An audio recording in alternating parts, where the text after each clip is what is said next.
সাবেক মুহাদ্দিস জামিয়া রহমানিয়া আরাবিয়া হুজুরকে তার নসিহত পেশ করার জন্য সবিনয় অনুরোধ করছি।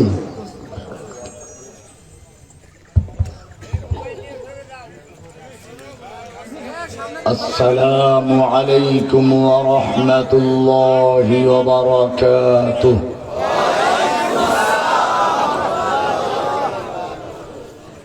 আলহামদুলিল্লাহ আলহামদুলিল্লাহি ওয়া কাফা ওয়া সালামুন আলা ইবাদিহিল্লাযীনা ইসতাফা। أما بعد فأعوذ بالله من الشيطان الرجيم. بسم الله الرحمن الرحيم.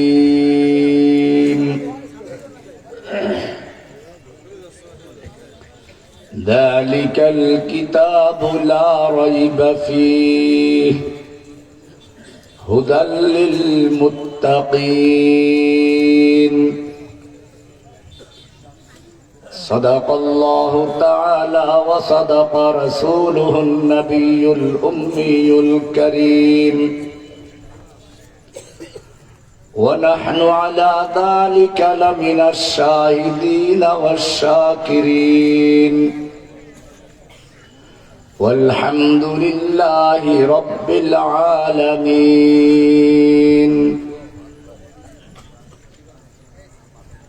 অদ্য 22 ফেব্রুয়ারি 2025 রোজ শনিবার রাত প্রায় 10:30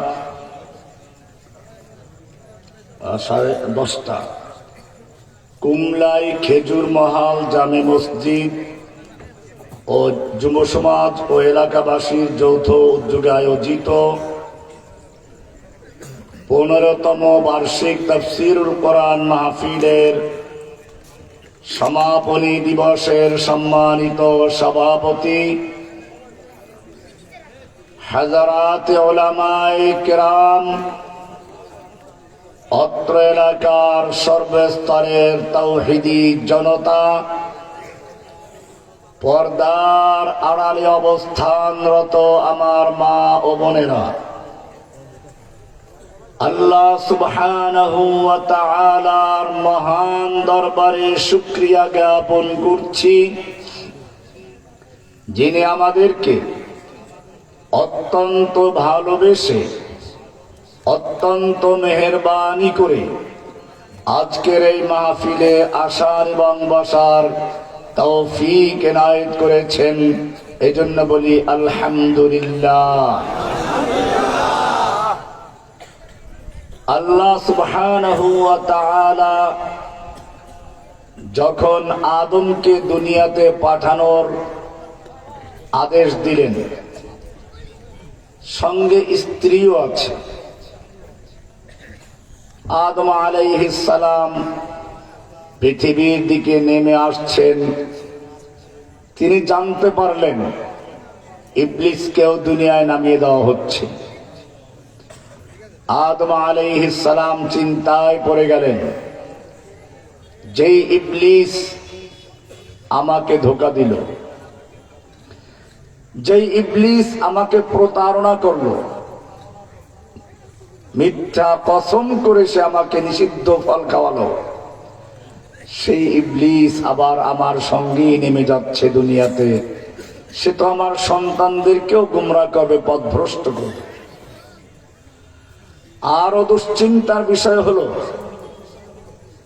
আমার সন্তানের বয়স হবে 60, 70, 80, 90, 100 বছর। ইবলিসের বয়স হবে কিয়ামত পর্যন্ত। আমার সন্তান যখন ইবলিসের ইবলিসি আর শয়তানের শয়তানি একটু বুঝে উঠবে, শয়তানের চক্রান্ত সম্পর্কে সে একটু অভিজ্ঞতা অর্জন করবে, তখনই বুড়ো হয়ে মৃত্যুর সময় ঘনিয়ে আসবে।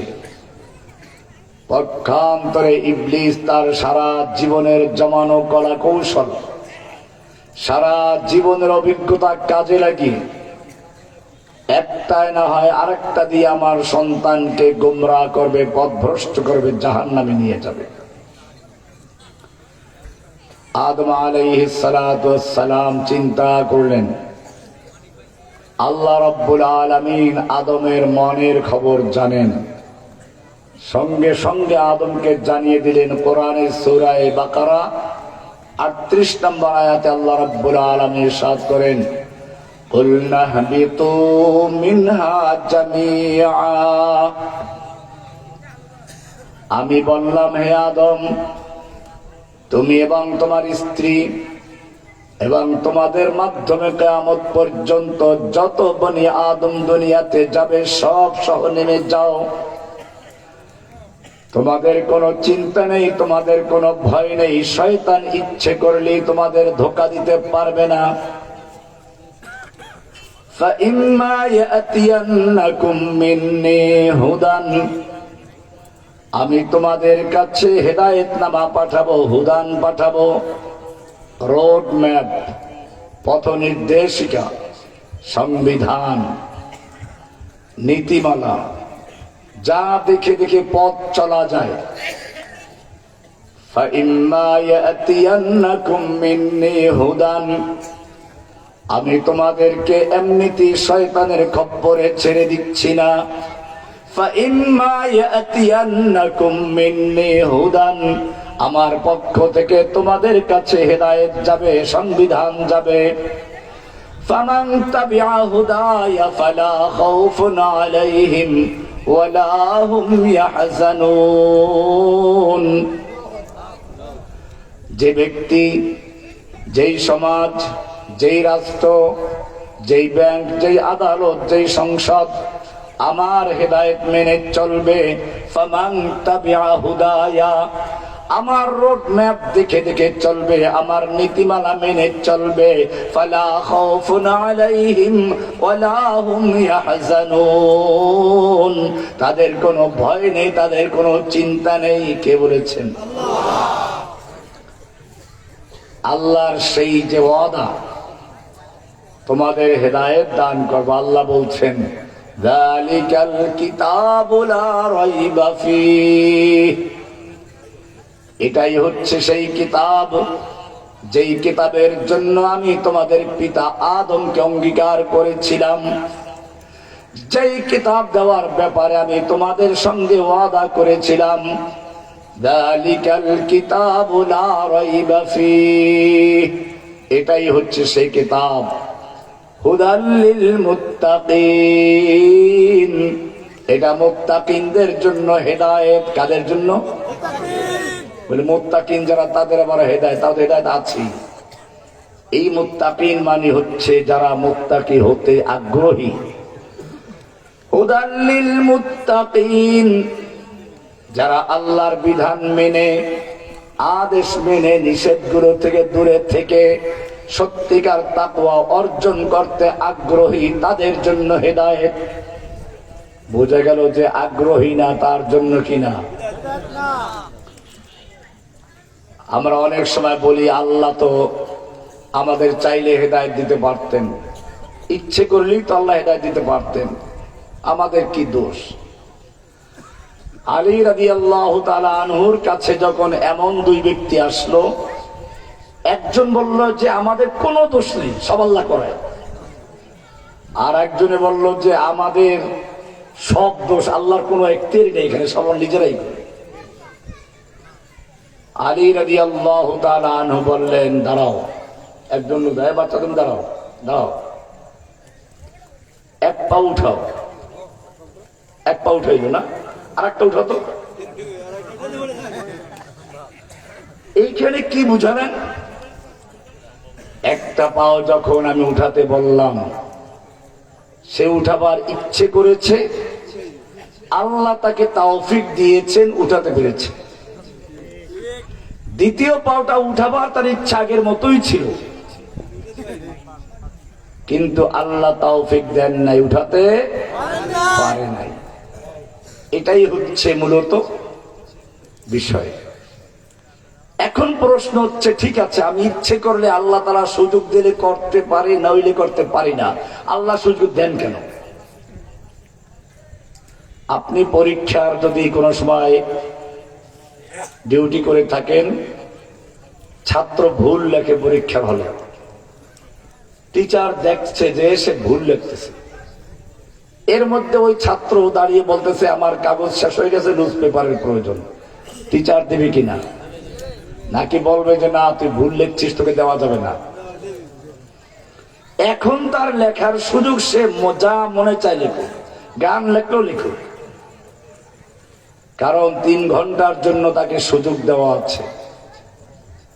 পরীক্ষার খাতা দেখার সময় পরে ঠিক আল্লাহ রাব্বুল আলামিন এই দুনিয়ায় যারা ভুল লেখে, ভুল পথে চলে, তাদেরকেও যা করতে চায় কাগজ দিয়ে দেয়। আবার যারা সঠিক পথে চলতে চায় তাদেরকেও কাগজ দিয়ে দেন। পরীক্ষার হবে কোথায়? পরীক্ষার ফলাফল জাহির হবে কিয়ামত। এটাই হচ্ছে হুদাল লিল মুত্তাকিন। এই কারণে আল্লাহ রাব্বুল আলামিন এখান থেকে মানুষকে 3টা ভাগে ভাগ করেছেন। কয়টা ভাগে? 3 ভাগে। কয় ভাগ? 3 ভাগ। এখান থেকে মুত্তাকিনদের পরিচয় শুরু হচ্ছে। আল্লাযীনা ইউমিনুনা বিল গায়ব, যারা আল্লাহকে না দেখেও বিশ্বাস স্থাপন করে। এখান থেকে 5টা আয়াত। কয়টা আয়াত? 5টা। উলাইকা আলা হুদাম মির রাব্বিহিম ওয়া উলাইকা হুমুল মুফলিহুন। এই পর্যন্ত 5টা আয়াত হচ্ছে মুমিন মুত্তাকিনদের পরিচয় সম্পর্কে। যারা সৎ পথে চলতে চায়, আল্লাহর নির্দেশ মেনে চলতে চায়, আল্লাহর নির্দেশ যখন জানতে পারলো তখন কোনো আপত্তি না করে বিনা সংশয়ে, বিনা দ্বন্দ্বে, একেবারে আনুগত্যের সাথে মেনে নেয়, তাকে বলা হয় কি? মুত্তাকিন।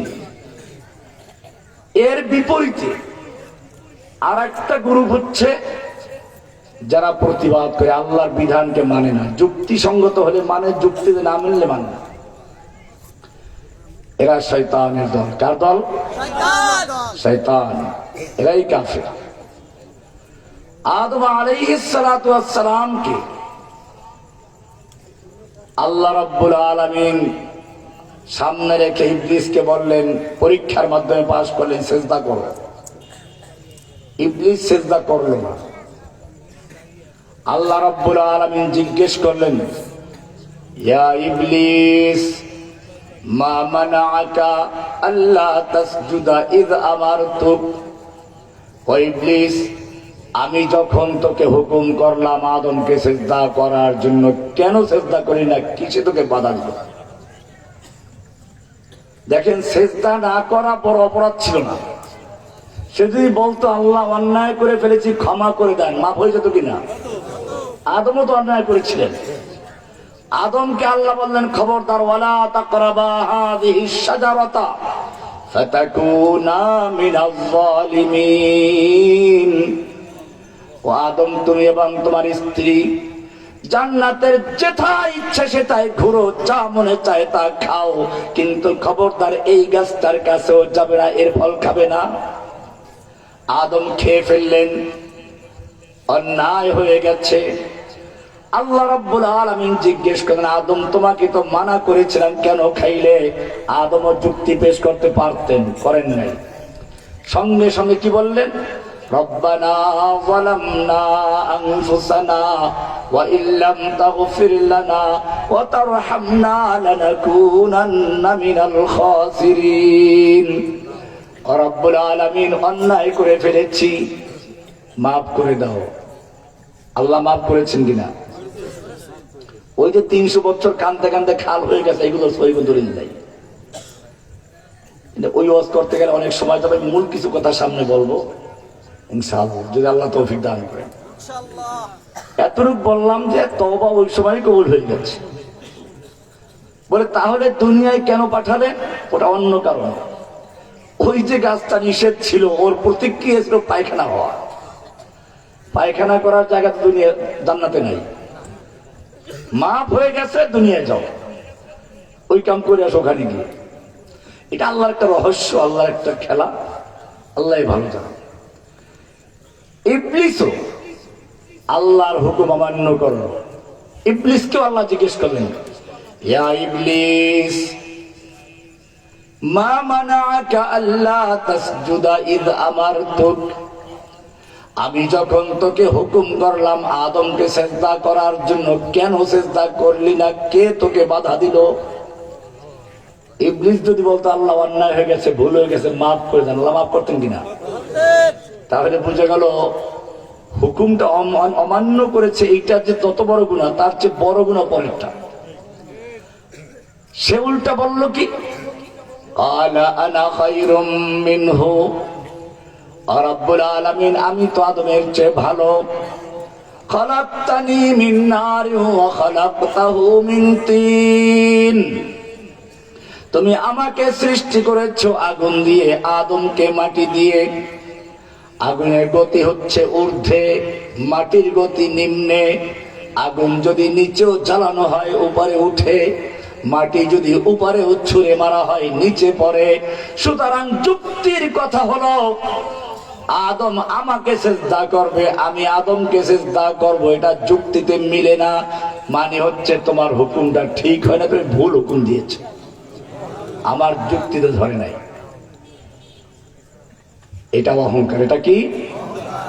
আল্লাহ রাব্বুল আলামিন এবারে কি বললেন, লাইসা লাকা আন তাতাকাব্বারা ফিহা ফাখরুজ মিনহা ফাইন্নাকা মিনাস সাগিরিন। এই ইবলিস, আমার সামনে বসে, আমার জান্নাতে বসে তোর অহংকার করার কোনো সুযোগ নেই।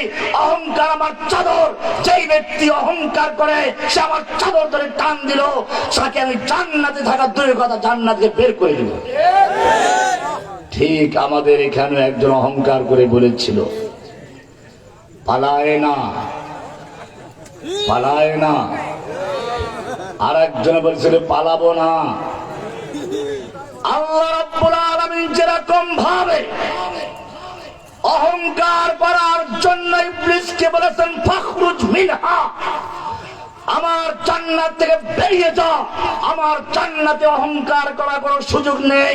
ঠিক তেমনি ভাবে আরেকজনকে আল্লাহ বলছেন, আর শয়তানকে ফাখরুজ মিনহা, আল্লাহ বাংলার তুমি ছেড়ে চলে যা, বাংলার তুমি বসে কোরআনের দেশে বসে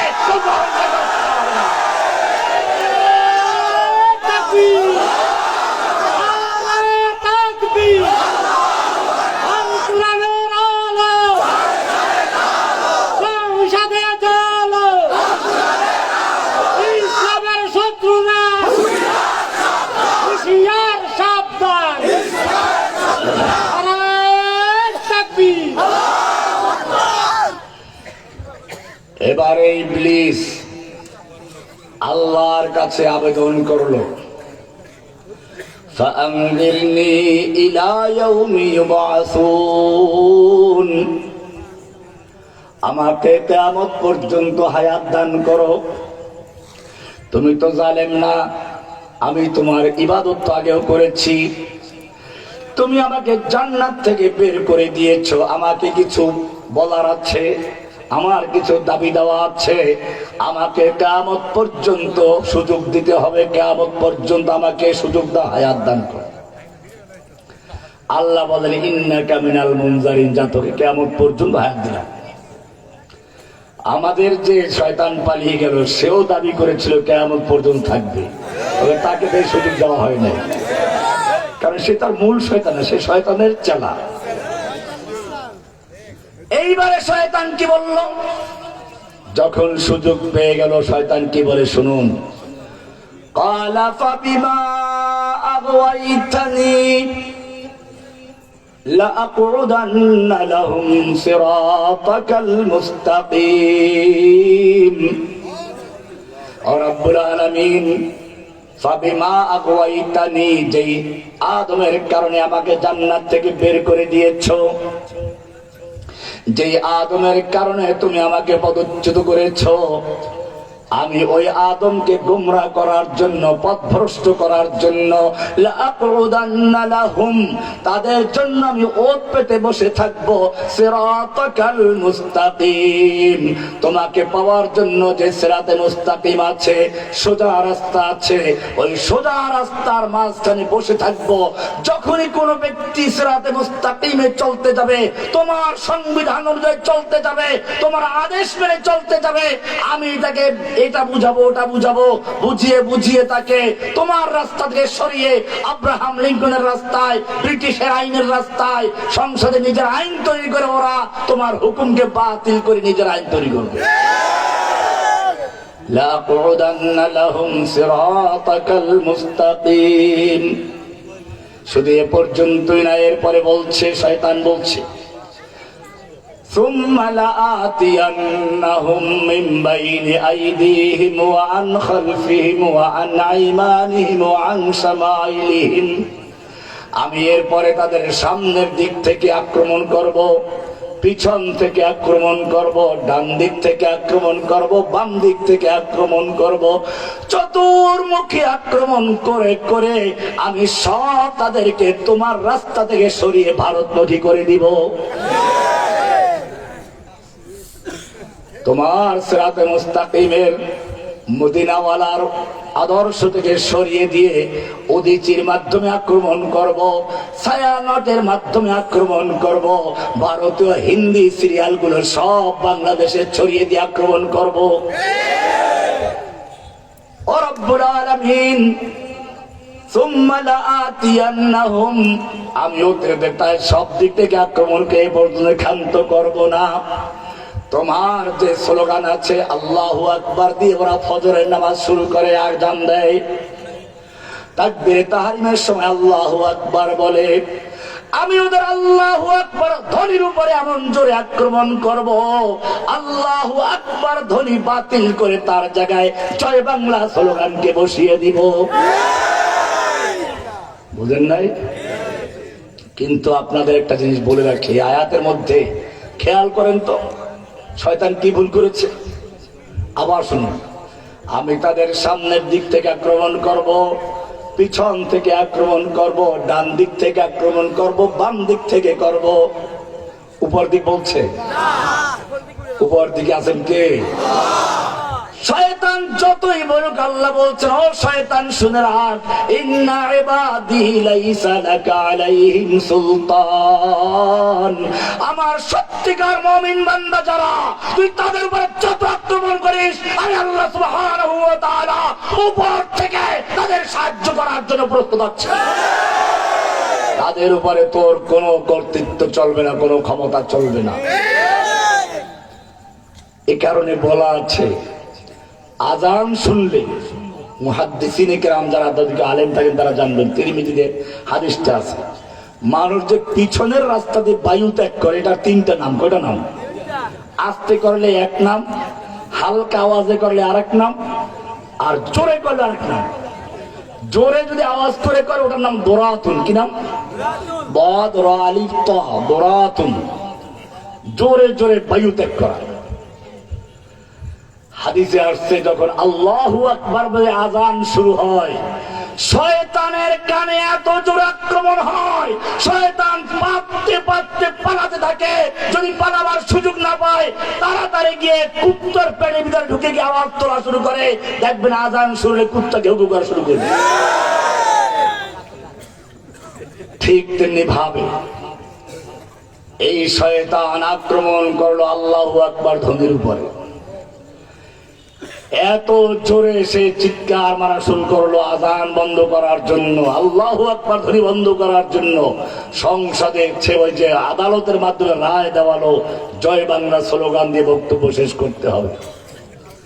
তাতেও হলো না। শয়তান যেরকম কুত্তার পেটে গিয়ে ঘেউ ঘেউ করায়, ঠিক তেমনি ভাবে বাংলার জমিনে ছাত্রলীগ, যুবলীগ, আওয়ামী লীগ, ইসলাম লীগ নামে কতগুলো কুত্তাকে দাঁড়িয়ে দিয়েছিল এদেশ থেকে কোরআনের মাহফিল, তাফসীর মাহফিল এবং খতিবদেরকে অপমান করার জন্য, আল্লাহু আকবার ধ্বনিকে বন্ধ করার জন্য। ওই যে হাসিনার কথিত স্বামী, কি জানি নাম, মৃণাল কান্ত, কি বলেছিল? আজান সম্পর্কে সে খারাপ মন্তব্য করেছে। এর আগে ওই যে কবি শামসুর রহমান ছিল আরেক নাস্তিক, সে বলেছিল ফজরের সময় যখন আজান ধ্বনি শুনি মনে হয় যেন বেশ্যা তার খরিদ্দার ডাকছে। সাইদি সাহেব এটার জবাব দিয়েছিলেন, সারা জীবন যারা ওই সব ডাক শুনে অভ্যস্ত, তারা আজানের ডাক শুনলে সেটাই শুনবে, এটাই স্বাভাবিক। রাহমাহুল্লাহ তাআলা রাহমাতান ওয়াসিআ, আল্লাহ তাআলা তাকে জান্নাতবাসী করুন, আমিন। বলছিলাম আল্লাহু আকবার ধ্বনির উপর আক্রমণ করলো আল্লাহর নবীর উপরেও,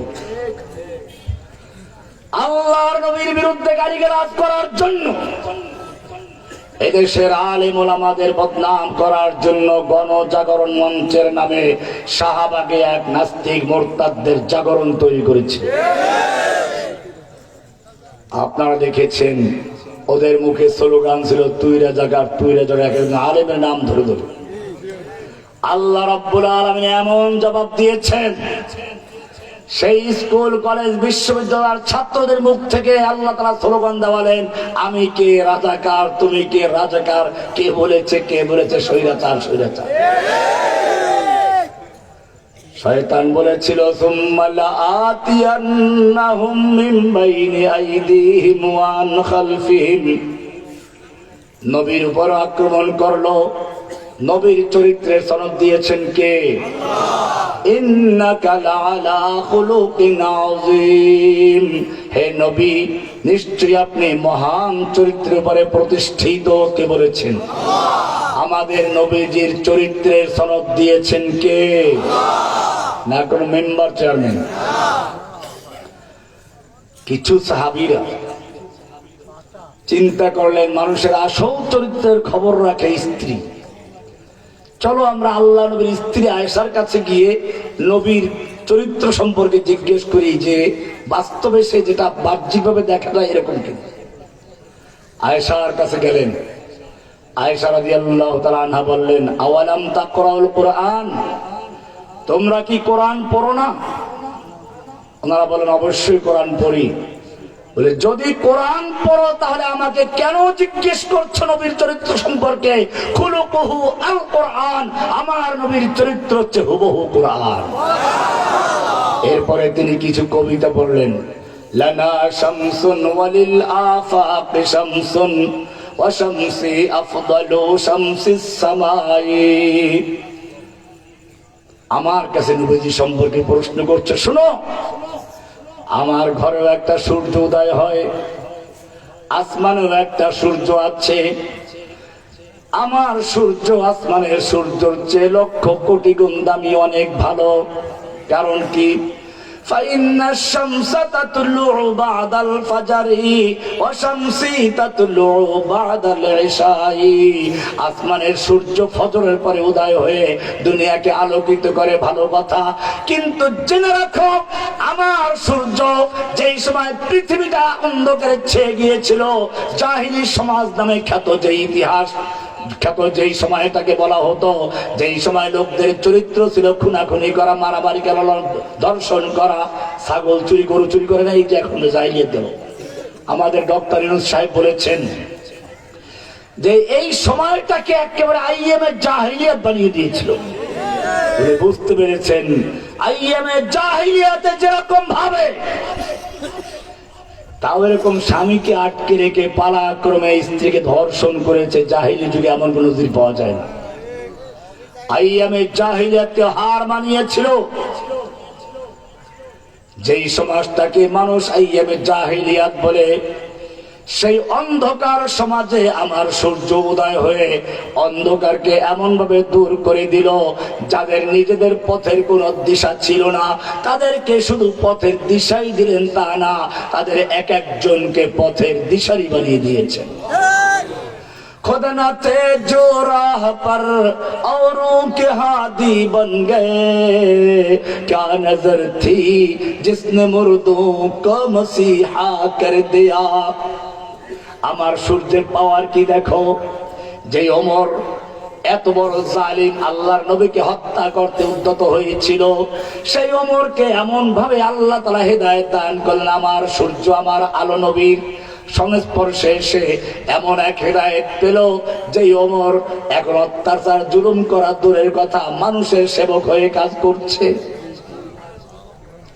दुर्फेशानी ने तेरी कतरों का दरिया कर दिया, दिल को रोशन कर दिया, आंखों को बीना कर दिया।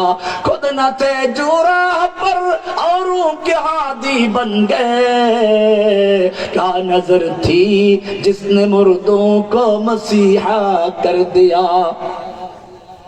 এটা তো ওমরের যুগের লাগবে না, এই যুগেও আবরার ফাদকে বইটার কিছু মেধাবী ছাত্র রাতভর অত্যাচার করে পিটিয়ে হত্যা করেছিল না।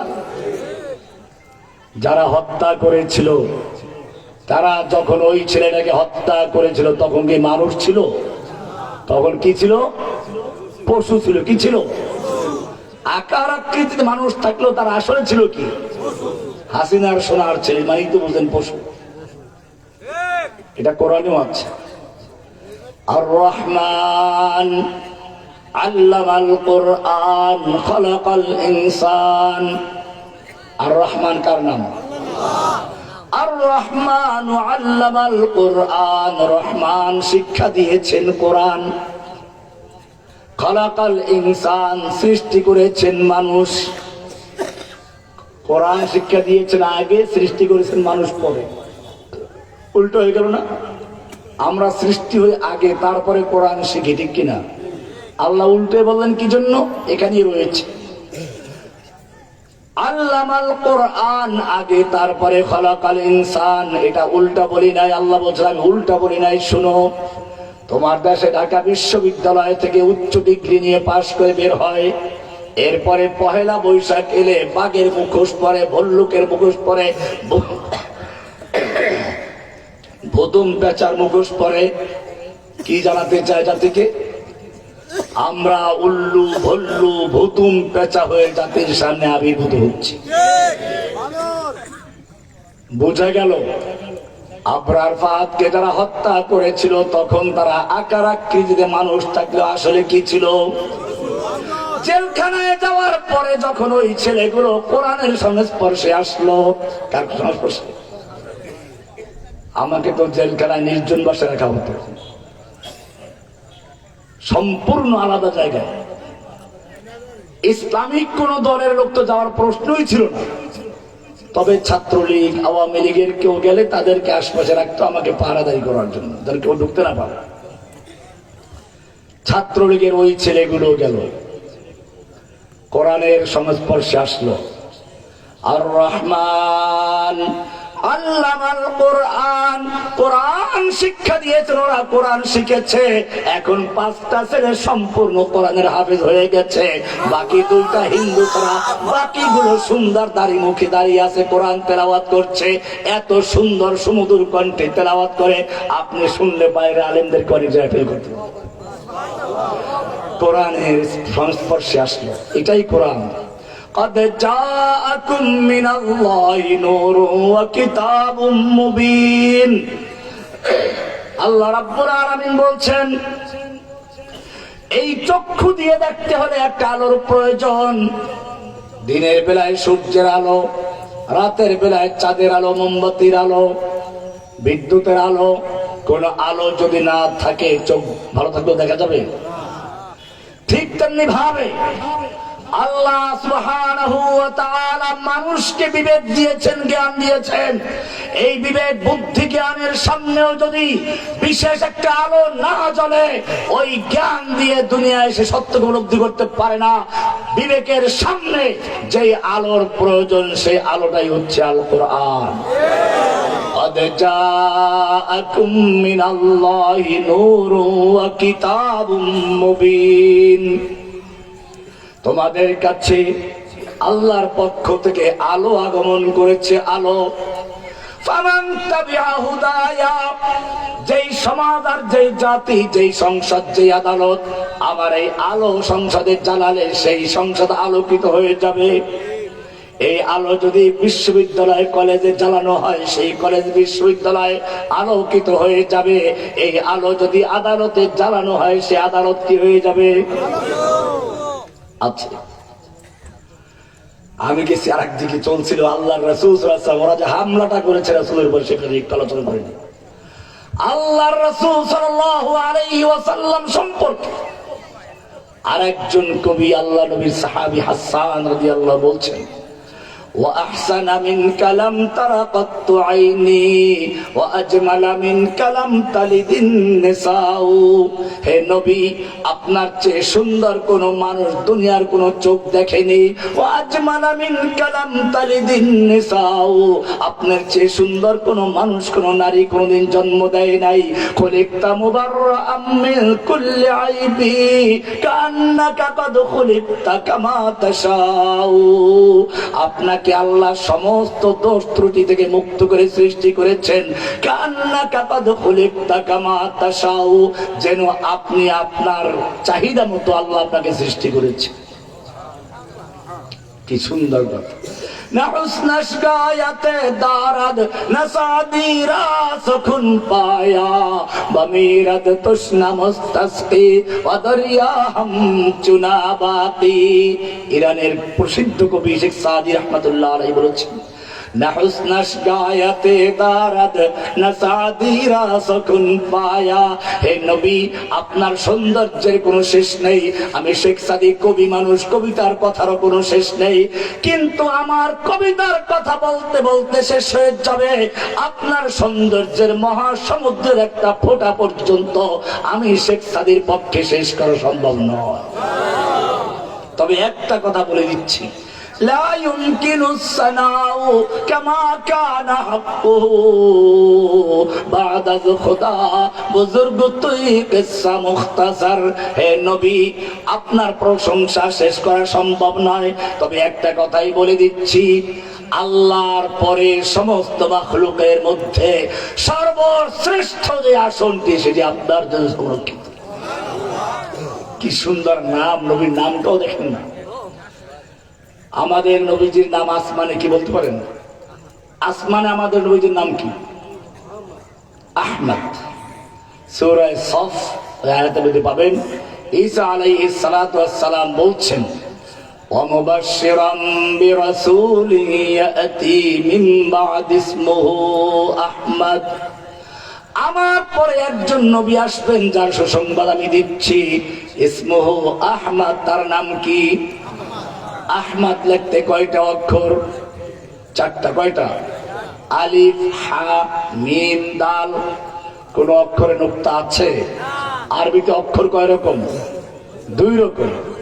আলিফ খালি বার নিচে এক নুক্তা, সুর দিয়ে বক্তব্য আমরা পড়েছি। আহমদ লিখতে যেই কয়টা অক্ষর, কোন অক্ষরে নুক্তা আছে? উপরে নিচে কোন নুক্তা নেই। আমাদের নবীজির নাম দুনিয়াতে মুহাম্মদ। দুনিয়াতে কি? মুহাম্মদ লিখতে যে কয়টা অক্ষর, নুক্তা আছে? আল্লাহ রাব্বুল আলামিন জানিয়ে দিলেন, আমি আমার নবীকে ইন্নাকা লাআলা খুলুকিন আযীম, সমস্ত দোষ ত্রুটি আর কালিমা মুক্ত করে, কালো ফোঁটা মুক্ত করে তৈরি করেছি। এমনকি তার নাম রাখার ক্ষেত্রে আমি নুক্তাওয়ালা কোনো অক্ষর ব্যবহার করি নাই। যেই নবীর প্রশংসা আসমানে হচ্ছে, জমিনে হচ্ছে, এই নবীকে পর্যন্ত আমাদের দেশের সে লেডি শয়তান সমালোচনা করতে ছাড়ে নাই। একদল নাস্তিক মুরতাদকে লেলিয়ে দিলে এখন পর্যন্ত তার চালান আবার নতুন করে চক্রান্ত শুরু করেছে, ঠিক কিনা? আমি আজকের এই মাহফিল থেকে গোটা বাংলাদেশের নাস্তিকদের সাবধান করছি, খবরদার, এখন আর হাসিনার সময় নেই। সরকারকে বলবো, 2013 সালে তাদেরকে লেলিয়ে দেওয়া হয়েছিল।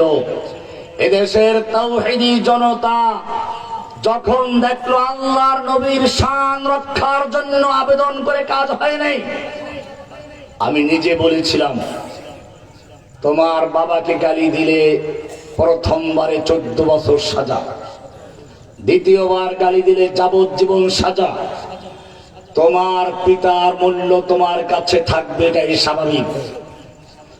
কিন্তু জেনে রাখো, তোমার কাছে তোমার পিতার মূল্য মর্যাদা যত বেশি, এদেশের প্রতিটি মুসলমানের কাছে আল্লাহ এবং তার রাসূলের মহব্বত তার চেয়ে লক্ষ কোটি গুণে বেশি।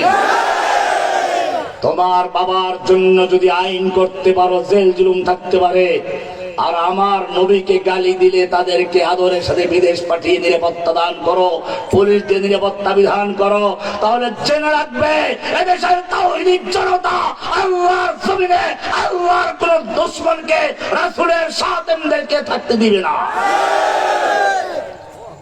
এখন আবার নতুন করে তারা কিছু লোকদের তৈরি করছে। আমি বাংলাদেশে তাওহীদি জনতাকে বলবো, এখন তোমরা আইন হাতে তুলে নিও না। এখন তোমরা কেউ নিজেরা বিচার করতে যেও না, কারণ এখন যাদেরকে লেলিয়ে দেওয়া হচ্ছে এরা হাসিনার সেই অবশিষ্ট কিছু শয়তান রয়ে গেছে। অনেকে প্রশ্ন করে, হুজুর রমজান মাসে শয়তান তো বন্দী থাকে, তাহলে রমজান মাসে শয়তান ধোঁকা দেয় কি করে, মানুষ পাপ কাজ কেন করে? উত্তর হলো এই, শয়তান যদিও বন্দী থাকে, কিন্তু শয়তান কিছু মানবপ্রবী শয়তানকে তৈরি করে রেখে যায়। ঠিক তেমনি ভাবে এদেশের লেডি শয়তান পালিয়েছে ঠিক, কিন্তু তার কিছু ভাব শিষ্য শয়তান এখনো রয়ে গেছে। মাঝে মধ্যে তারা ভেঙচি দিয়ে দেশের আইন শৃঙ্খলা পরিস্থিতি নষ্ট করে ঘোলা পানিতে মাছ শিকার করতে চায়। আমরা তাদেরকে সেই সুযোগ দিব না, ইনশাআল্লাহ। সেজন্য আমি সরকারকে বলবো, এরকম যদি কেউ চেষ্টা করে, সঙ্গে সঙ্গে তাদেরকে আইনের আওতায় নিয়ে কোরআনে বর্ণিত শাস্তি তাদের জন্য প্রয়োগ করুন। কোরআনে কি শাস্তি আছে শুনুন। আল্লাহর নবীকে গালিগালাজ করা, আল্লাহর নবীদের সমালোচনা করা অন্য কোন গুনাহের মতো না, কারণ নবীর চরিত্রের সনদ দিয়েছেন কে? তুমি সমালোচনা করা মানে আল্লাহর সার্টিফিকেটকে ভুয়া বলে আখ্যায়িত করা। এটা কি হাসিনার যুগ নাকি যে প্রশ্নপত্র পর্যন্ত ফাঁস হয়ে যায়, ভুয়া সার্টিফিকেট দেয়? ওই যে ওয়াজেদ আলী সব প্রশ্ন ফাঁস করতো, এইরকম লোকদেরকে আমার আশপাশে দিত। এখন গল্প করতে সময় যাচ্ছে ওদিকে।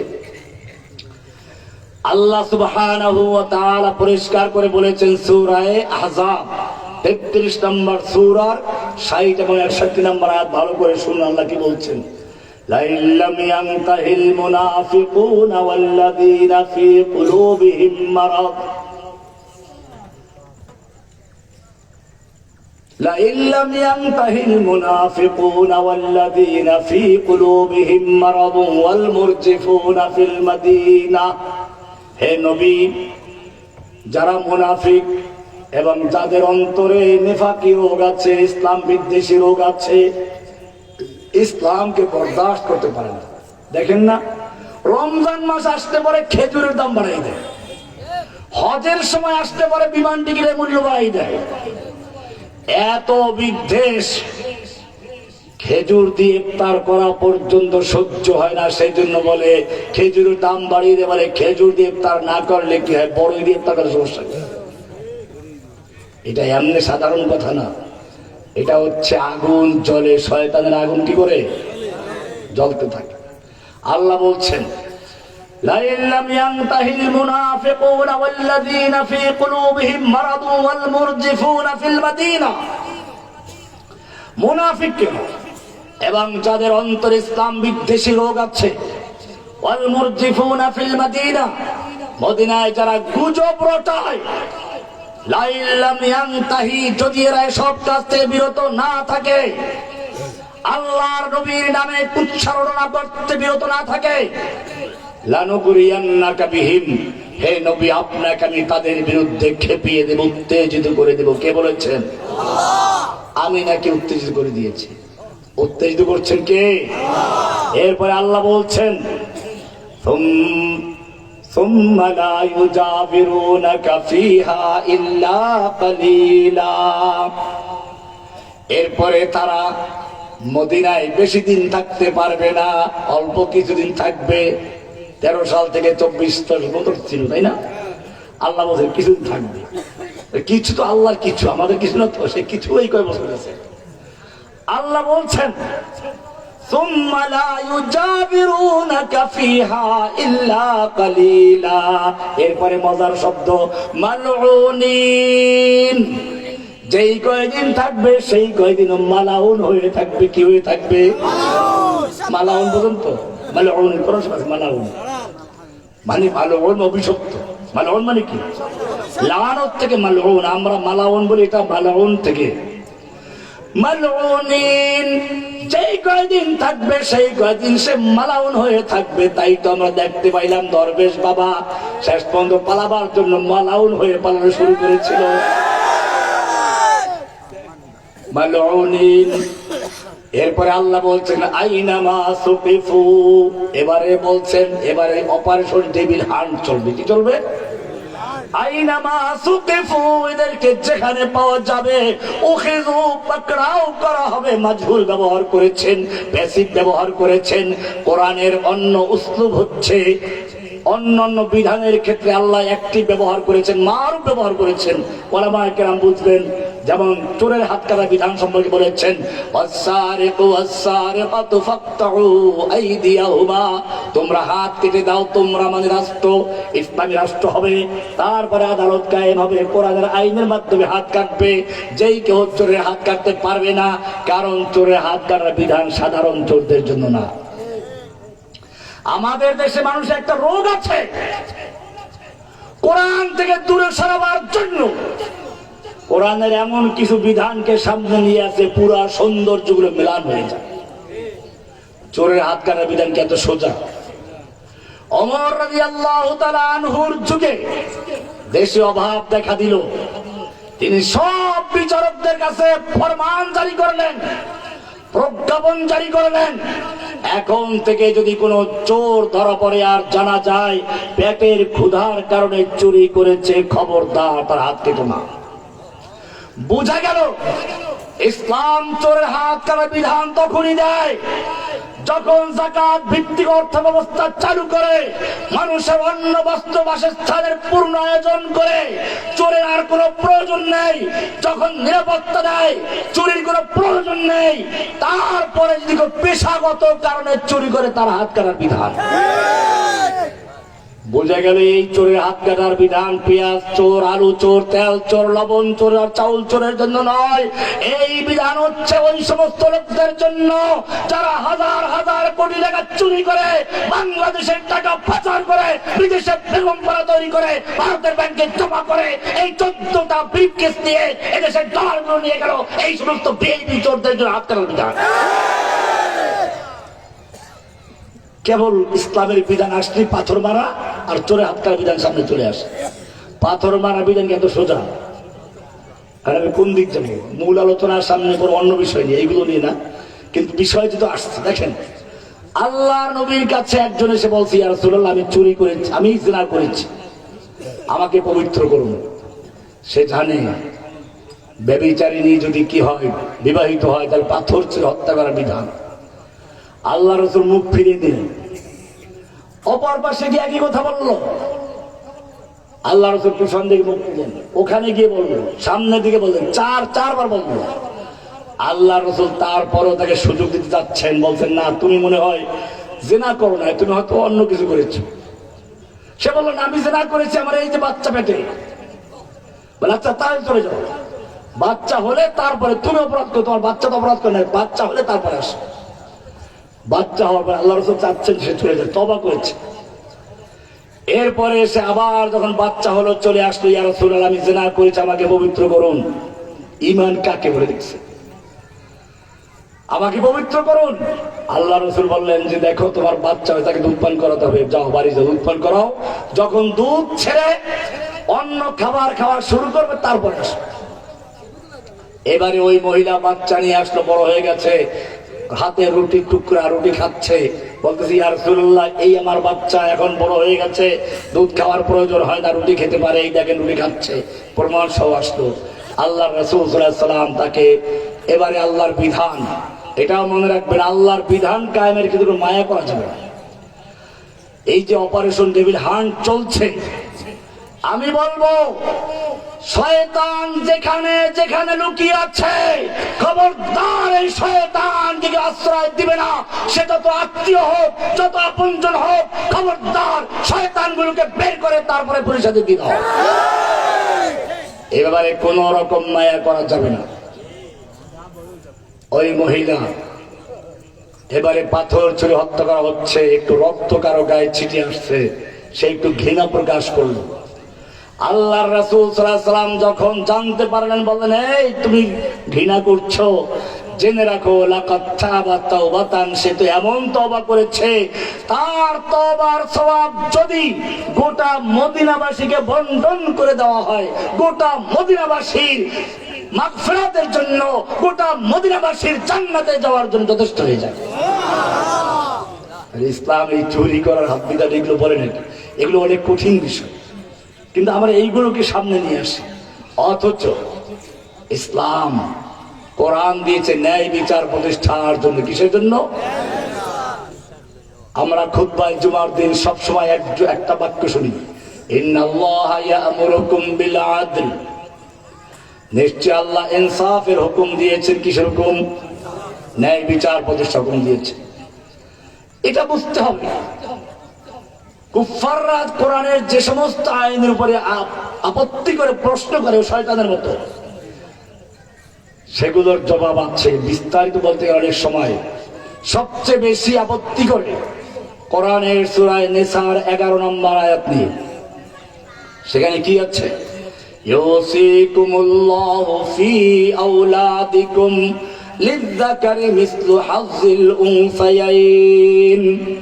ইউসিকুমুল্লাহু ফি আওলাদিকুম, আল্লাহ তোমাদেরকে ওসিয়াত করছেন, হুকুম করছেন, ফি আওলাদিকুম, তোমাদের সন্তানদের ব্যাপারে, লিযযাকারি মিসলু হাযযিল উনসায়াইন, একজন পুরুষ দুইজন নারীর সমান সম্পত্তি পাবে। আইনটা দিয়েছেন কে? আল্লাহ। এখন এদের চুলকানি শুরু হয়ে গেছে। ওই যে শয়তানের মুরিদ যারা, তাদের যুক্তি শুরু হয়ে গেল, আল্লাহ তাআলা নারীদেরকে ঠকিয়েছেন, অর্ধেক সম্পত্তি কেন দিলেন? ও ভাই, আল্লাহর আইন তো বুঝতে হবে। সমান করলে সব জায়গায় ইনসাফ প্রতিষ্ঠা হয় না। কি বললাম? মনে করুন আমি একজন ডায়াবেটিস রোগী, আমি সকালে নাস্তায় রুটি খাই 2টা, উনি একজন যুবক মানুষ, উনি খান 3টা, ওনার সামনে বাচ্চা আছে, সকালে রুটি খাই 1টা। আপনি সমান অধিকার দিলেন, সমান করবেন। সমান করতে গিয়ে আমার যে 2টা, ওনাকেও দিলেন 2টা, বাচ্চাকেও 2টা, ওনার একটা কম হয়ে গেল, বাচ্চাটা বেশি হয়ে গেছে। আবার যদি যুবকের প্রতি লক্ষ্য রেখে সবাইকে সমান করে 3টা করে দেন, আমার একটা বেশি হবে, বাচ্চার 2টো বেশি হয়ে যাবে। বাচ্চাকে ঠিক রেখে যদি বাকিদেরকে সমান করে 1টা করে দেন, তাহলে ওনার 2টা কম হয়ে যাবে, আমার একটা বেশি কম হয়ে যাবে। আল্লাহ রাব্বুল আলামিন বলছেন, সমান করার মাধ্যমে ইনসাফ কায়েম হয় না। ইনসাফ হয় ইতাউ কুল্লি যী হাক্কিন হাক্কাহু, যার যেটা প্রয়োজন, যার যেটা প্রয়োজন পাওনা, তাকে সেই হক পৌঁছে দেওয়াটাই হচ্ছে ইনসাফ। আল্লাহ রাব্বুল আলামিন কোরআন নাযিল করেছেন সেই ইনসাফ প্রতিষ্ঠার জন্য, লিতাহকুমা বাইনান নাসে বিমা আরাকাল্লাহ। হে নবী, এই কোরআন আমি তাবিজ লেখার জন্য না, এই কোরআন ধুইতে ভূত ছড়াবার জন্য না, এই কোরআন নাযিল করেছি লিতাহকুমা বাইনান নাসে বিমা আরাকাল্লাহ, মানুষের মধ্যে এই কোরআন দিয়ে বিচার ফয়সালা করার জন্য, এই কোরআন দিয়ে সংসদ চালাবার জন্য, এই কোরআন দিয়ে আদালত চালাবার জন্য, এই কোরআন দিয়ে সমাজ চালাবার জন্য। কিন্তু সমস্যা হচ্ছে কোন জায়গায় জানেন? আমরা এই কোরআন মানার দাবি করলেও কোরআনকে বাস্তবায়ন করতে রাজি না। কোরআন এই কথাটাও আছে, সূরা নিসা 60 নম্বর আয়াত। আল্লাহ তাআলা বলছেন, আলাম তারা ইলাল্লাযীনা ইয়াজউমুনা আন্নাহুম আমানু বিমা উনজিলা ইলাইকা ওয়া মা উনজিলা মিন ক্বাবলিক। হে নবী, আপনি কি ওই সমস্ত লোকদেরকে দেখেননি ইয়াজুমুনা, যারা দাবি করে, যারা কি করে, আন্নাহুম আমানু বিমা উনজিলা ইলাইকা, তারা ঈমান এনেছে ওই কিতাবের প্রতি যা আপনার প্রতি নাযিল হয়েছে, মানে কোরআন মানে বলে দাবি করে, আমা উনজিলা মিন ক্বাবলিকা, এবং আপনার পূর্বে যত কিতাব নাযিল হয়েছে সব কিতাবের উপর ঈমান এনেছে বলে বিশ্বাস করে। এই দাবি আমরা করি না? আল্লাহ বলেন আপনি কি ওই সমস্ত লোক দেখেন নাই যারা দাবি করে আপনার প্রতি নাযিলকৃত কিতাবের উপর ঈমান এনেছে, আসমানি কিতাব সবগুলোর উপরে। আমরা যেমন দাবি করি, ঠিক কিনা?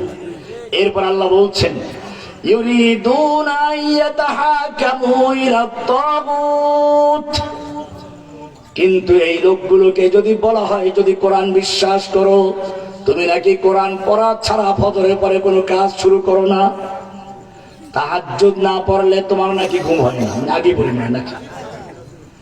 একজনে তাকে জান্নাতি সার্টিফিকেট দিয়ে দিল, কাফিলউদ্দিন বেদাতি, এখন গেছে কই? আর একজনের কওমি জননী খেতাব দিয়ে দিল। আল্লাহ রাব্বুল আলামিন বলছেন ইউরিদুনা আইয়াতাহাকামু ইলা তাগুত, এরা আল্লাহর আইন দিয়ে বিচার ফয়সালা করতে বললে তারা এটাতে রাজি না। তারা বলে ব্রিটিশের আইন দিয়ে আদালত চলবে, সংসদে আমরা আইন তৈরি করব, প্রয়োজনে আল্লাহর আইনটাকে বাতিল করব। ওয়ায়ুরিদুশ শাইতানু আইয়ুদিল্লাহুম দালালাম বাঈদা, শয়তান এদেরকে আল্লাহর পথ থেকে সরিয়ে নিতে চায়। এরপরে আল্লাহ বলছেন কি, ভালো করে শুনুন, সূরা নিসার 61 নম্বর আয়াত। আমরা ওই যে বললাম চুরি করলে ঘৃণা করব, ঠিক আছে, জিনা করলে ঘৃণা করব, ঠিক আছে, সুদখোরকে ঘৃণা করব, ঠিক আছে, কিন্তু আমি আপনাদের জিজ্ঞেস করতে চাই, চুরি করা, জিনা করা, ঘুষ খাওয়া, সুদ খাওয়া, এগুলো গুনাহে কাবীরা, বড় গুনাহ। কিন্তু যদি কোনো ব্যক্তি এগুলোকে হালাল মনে না করে, হারাম মনে করে করে, সে কাফের হবে, কাফের হবে। কিন্তু যারা আল্লাহর বিধান এই যুগে চলে না, আল্লাহর কোরআন দিয়ে বিচার ফয়সালা করতে রাজি না, প্রয়োজনে আল্লাহর আইন বাতিল করে বিকল্প আইন তৈরি করে, তারা মুসলমান না কাফের? একটু পরে আমি আয়াত দেখে দলিল পেশ করবো, একটু অপেক্ষা করেন। আমি আর একটা কথা বলতে চাচ্ছি, একটা দেখালাম, আরেকটা হচ্ছে আমরা মুনাফিকের আলামত জানি। মুখস্থ বলতে বললে প্রায় গ্রামের লোকও বলতে পারবে মুনাফিকের লক্ষণ 3টা, হাদিসে আছে, এটা আমি অস্বীকার করছি। আয়াতুল মুনাফিকে সালাসুন, মুনাফিকের লক্ষণ 3টা। ইদা হাদ্দাসা কাযাবা, কথায় কথায় মিথ্যা বলে।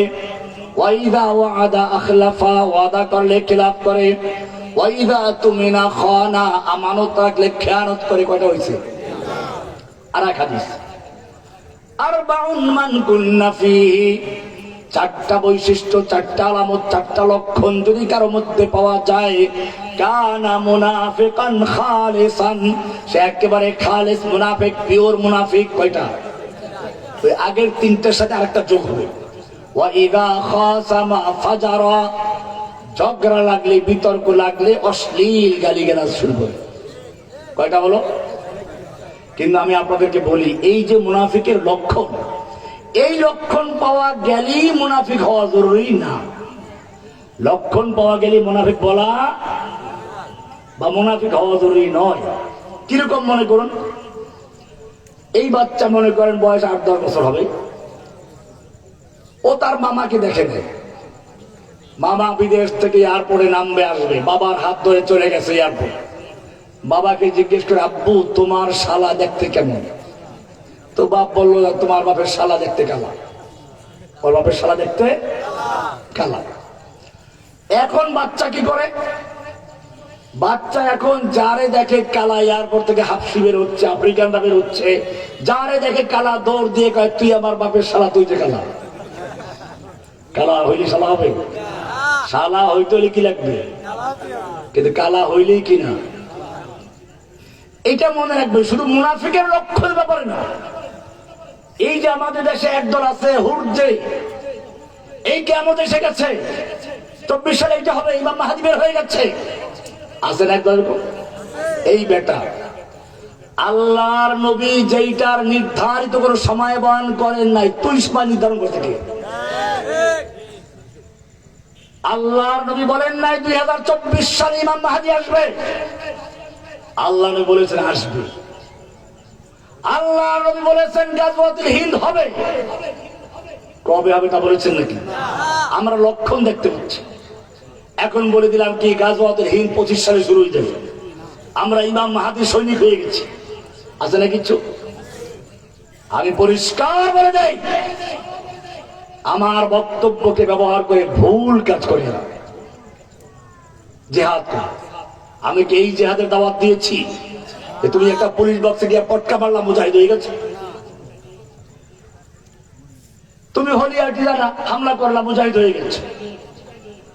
তুমি নৌবাহিনীর মসজিদে গিয়ে বোমা মেরেছ মুজাহিদ হয়ে গেছে? তুমি একটা ছোট্ট গ্রুপ করে পাহাড়ে চলে গেছো, মৌলভীবাজারের পাহাড়ে, কি ইমাম মাহাদির কি মাহমুদের কাফেলা, মুজাহিদ হয়ে গেছে। আবার এক দল চলে গেল কোথায়? কুকিচিং এর কাছে, মুজাহিদ হয়ে গেছে। এই ধরনের ফালতু কাজ করার নাম জিহাদ না, ভালো করে মনে রাখবেন। আলামত ভারতবর্ষের চেয়ে খারাপ অবস্থা এর আগেও হয়েছে। আমরা বলতে পারি হতে পারে এটা, আবার এখন নাও হতে পারে, কিন্তু আমাদের প্রস্তুত থাকতে হবে। কি থাকতে হবে? আমাদের বলা হয়েছে প্রস্তুত থাকার জন্য। কবে গাজওয়াতুল হিন্দ হবে? তোমাকে আল্লাহ তাআলা গাজওয়াতুল হিন্দে ব্যবহার করবেন, না ফিলিস্তিনে লাগাবেন, না কাশ্মীরে লাগাবেন, না আরাকানে লাগাবেন, নাকি বাংলার জমিনে আল্লাহর দ্বীন কায়েমের জন্য লাগাবেন, সেটা জানেন কে? তোমার কাজ হচ্ছে নিজেকে আল্লাহর জন্য তৈরি করে রাখা। তুমি কার সৈনিক? ফিলিস্তিনিরা এটা বুঝতে পেরেছে, সে যদি এই দেশের উপর কোন আক্রমণ আসে, এই দেশের অস্তিত্ব বা স্থায়িত্বের উপর আক্রমণ আসে, তাহলে সেইটা মোকাবেলা করার দায়িত্ব কার? ঠিক তেমনি ভাবে একটা হচ্ছে সাধারণ মুসলমান যারা কালিমা পড়ে ইসলাম কবুল করেছে, তাদের পরিচয় হচ্ছে হুয়া সাম্মাকুমুল মুসলিমিন মিল্লাত আবিকুম ইব্রাহিম হুয়া সাম্মাকুমুল মুসলিমিন। এটা তোমাদের পিতা ইব্রাহিমের মিল্লাত, তিনি নাম রেখেছেন মুসলিমুন। এই পরিচয় আমরা সবাই বাংলাদেশীদের মতো জেনারেল মুসলিম। কিন্তু যারা আল্লাহর জমিনে আল্লাহর দ্বীন কায়েম করতে চায়, দ্বীনের উপরে যে কোনো সময় হামলা আসতে মোকাবেলা করতে প্রস্তুত, তাদের একটা আলাদা নাম আছে। কোরআনের সূরা ফাতহ এর 7 নম্বর আয়াত, ওয়ালিল্লাহি জুনুদুস সামাওয়াতি ওয়াল আরদ। আল্লাহর অসংখ্য সৈন্য আছে আসমানে, অসংখ্য সৈন্য আছে জমিনে। আসমানে আল্লাহর সৈন্য হচ্ছে ফেরেশতা, জমিনে আল্লাহর সৈন্য হচ্ছে তোমরা। সেজন্য মনে রাখতে হবে নবীওয়ালা কাজ কি। নবীওয়ালা কাজ কি ভালো করে কোরআনকে জিজ্ঞেস করো। আমি যদি আজকে এক কথায় উত্তর দিতে বলি, আপনারা হয়তো পারবেন, কারণ যেহেতু আপনারা আমাদের লেকচার শোনা, বেশিরভাগই তো আমাদের বক্তব্য আগেই শুনেছি। নবীওয়ালা কাজ এক কথায় উত্তর দিতে হবে। আমি যদি প্রশ্ন করি আল্লাহ তাআলা সিও রাসূলকে, তার রাসূলকে হেদায়েত দিয়ে, কোরআন দিয়ে, দ্বীনে হক সত্য দ্বীন দিয়ে কেন পাঠিয়েছেন? উত্তর কি? ওয়াল্লাযী আরসালা রাসূলাহু বিল হুদা ওয়া দীনিল হক। সূরা তওবা 33 নম্বর আয়াত, সূরা সফের 28 নম্বর আয়াত, সূরা ফাতর 28 নম্বর আয়াত, সূরা সফের 9 নম্বর আয়াত। আল্লাহ বলছেন একই কথা, হুয়াল্লাযী আরসালা রাসূলাহু বিল হুদা ওয়া দীনিল হক। তিনি আল্লাহ যিনি তার রাসূলকে হুদান দিয়ে পাঠিয়েছেন, হেদায়েত দিয়ে পাঠিয়েছেন, ওয়া দীনিল হক, সত্য দিন দিয়ে পাঠিয়েছেন। কেন পাঠালেন? লিইয়ুযহিরাহু আলাদ-দীন কুল্লিহি। এই কিতাবের মাধ্যমে পৃথিবীর মুখ থেকে অন্য সমস্ত দ্বীনে বাতিলকে বিলুপ্ত করে, দ্বীনে বাতিলকে পরাজিত করে আল্লাহর দ্বীনে হককে বিজয় করার জন্য পাঠিয়েছে। এটাই নবীর কাজ, এটাই নবীওয়ালা কাজ। সুতরাং যারাই নবীর পথে চলতে চাবে, নবীওয়ালা কাজ করতে যাবে, তাদের মনে রাখতে হবে তাদের প্রধান কাজ হচ্ছে আল্লাহর জমিনে সমস্ত দিনে বাতিলকে বিলুপ্ত করে দিনে হককে বিজয়ী করা। আমাদের সমাজে কি দিনে হক বিজয়ী আছে? দিনে হক বাতিল হয়ে এখন কতটুকু আছে? দিনে বাতিল অনুগ্রহ করে যতটুকু আমাদেরকে পালন করতে দেয় অতটুকু আমরা করতে পারি, আর দিনে বাতিল যেটা আমাদের অনুমোদন দেয় না ওটা করতে, এটা কি বিজয়ী?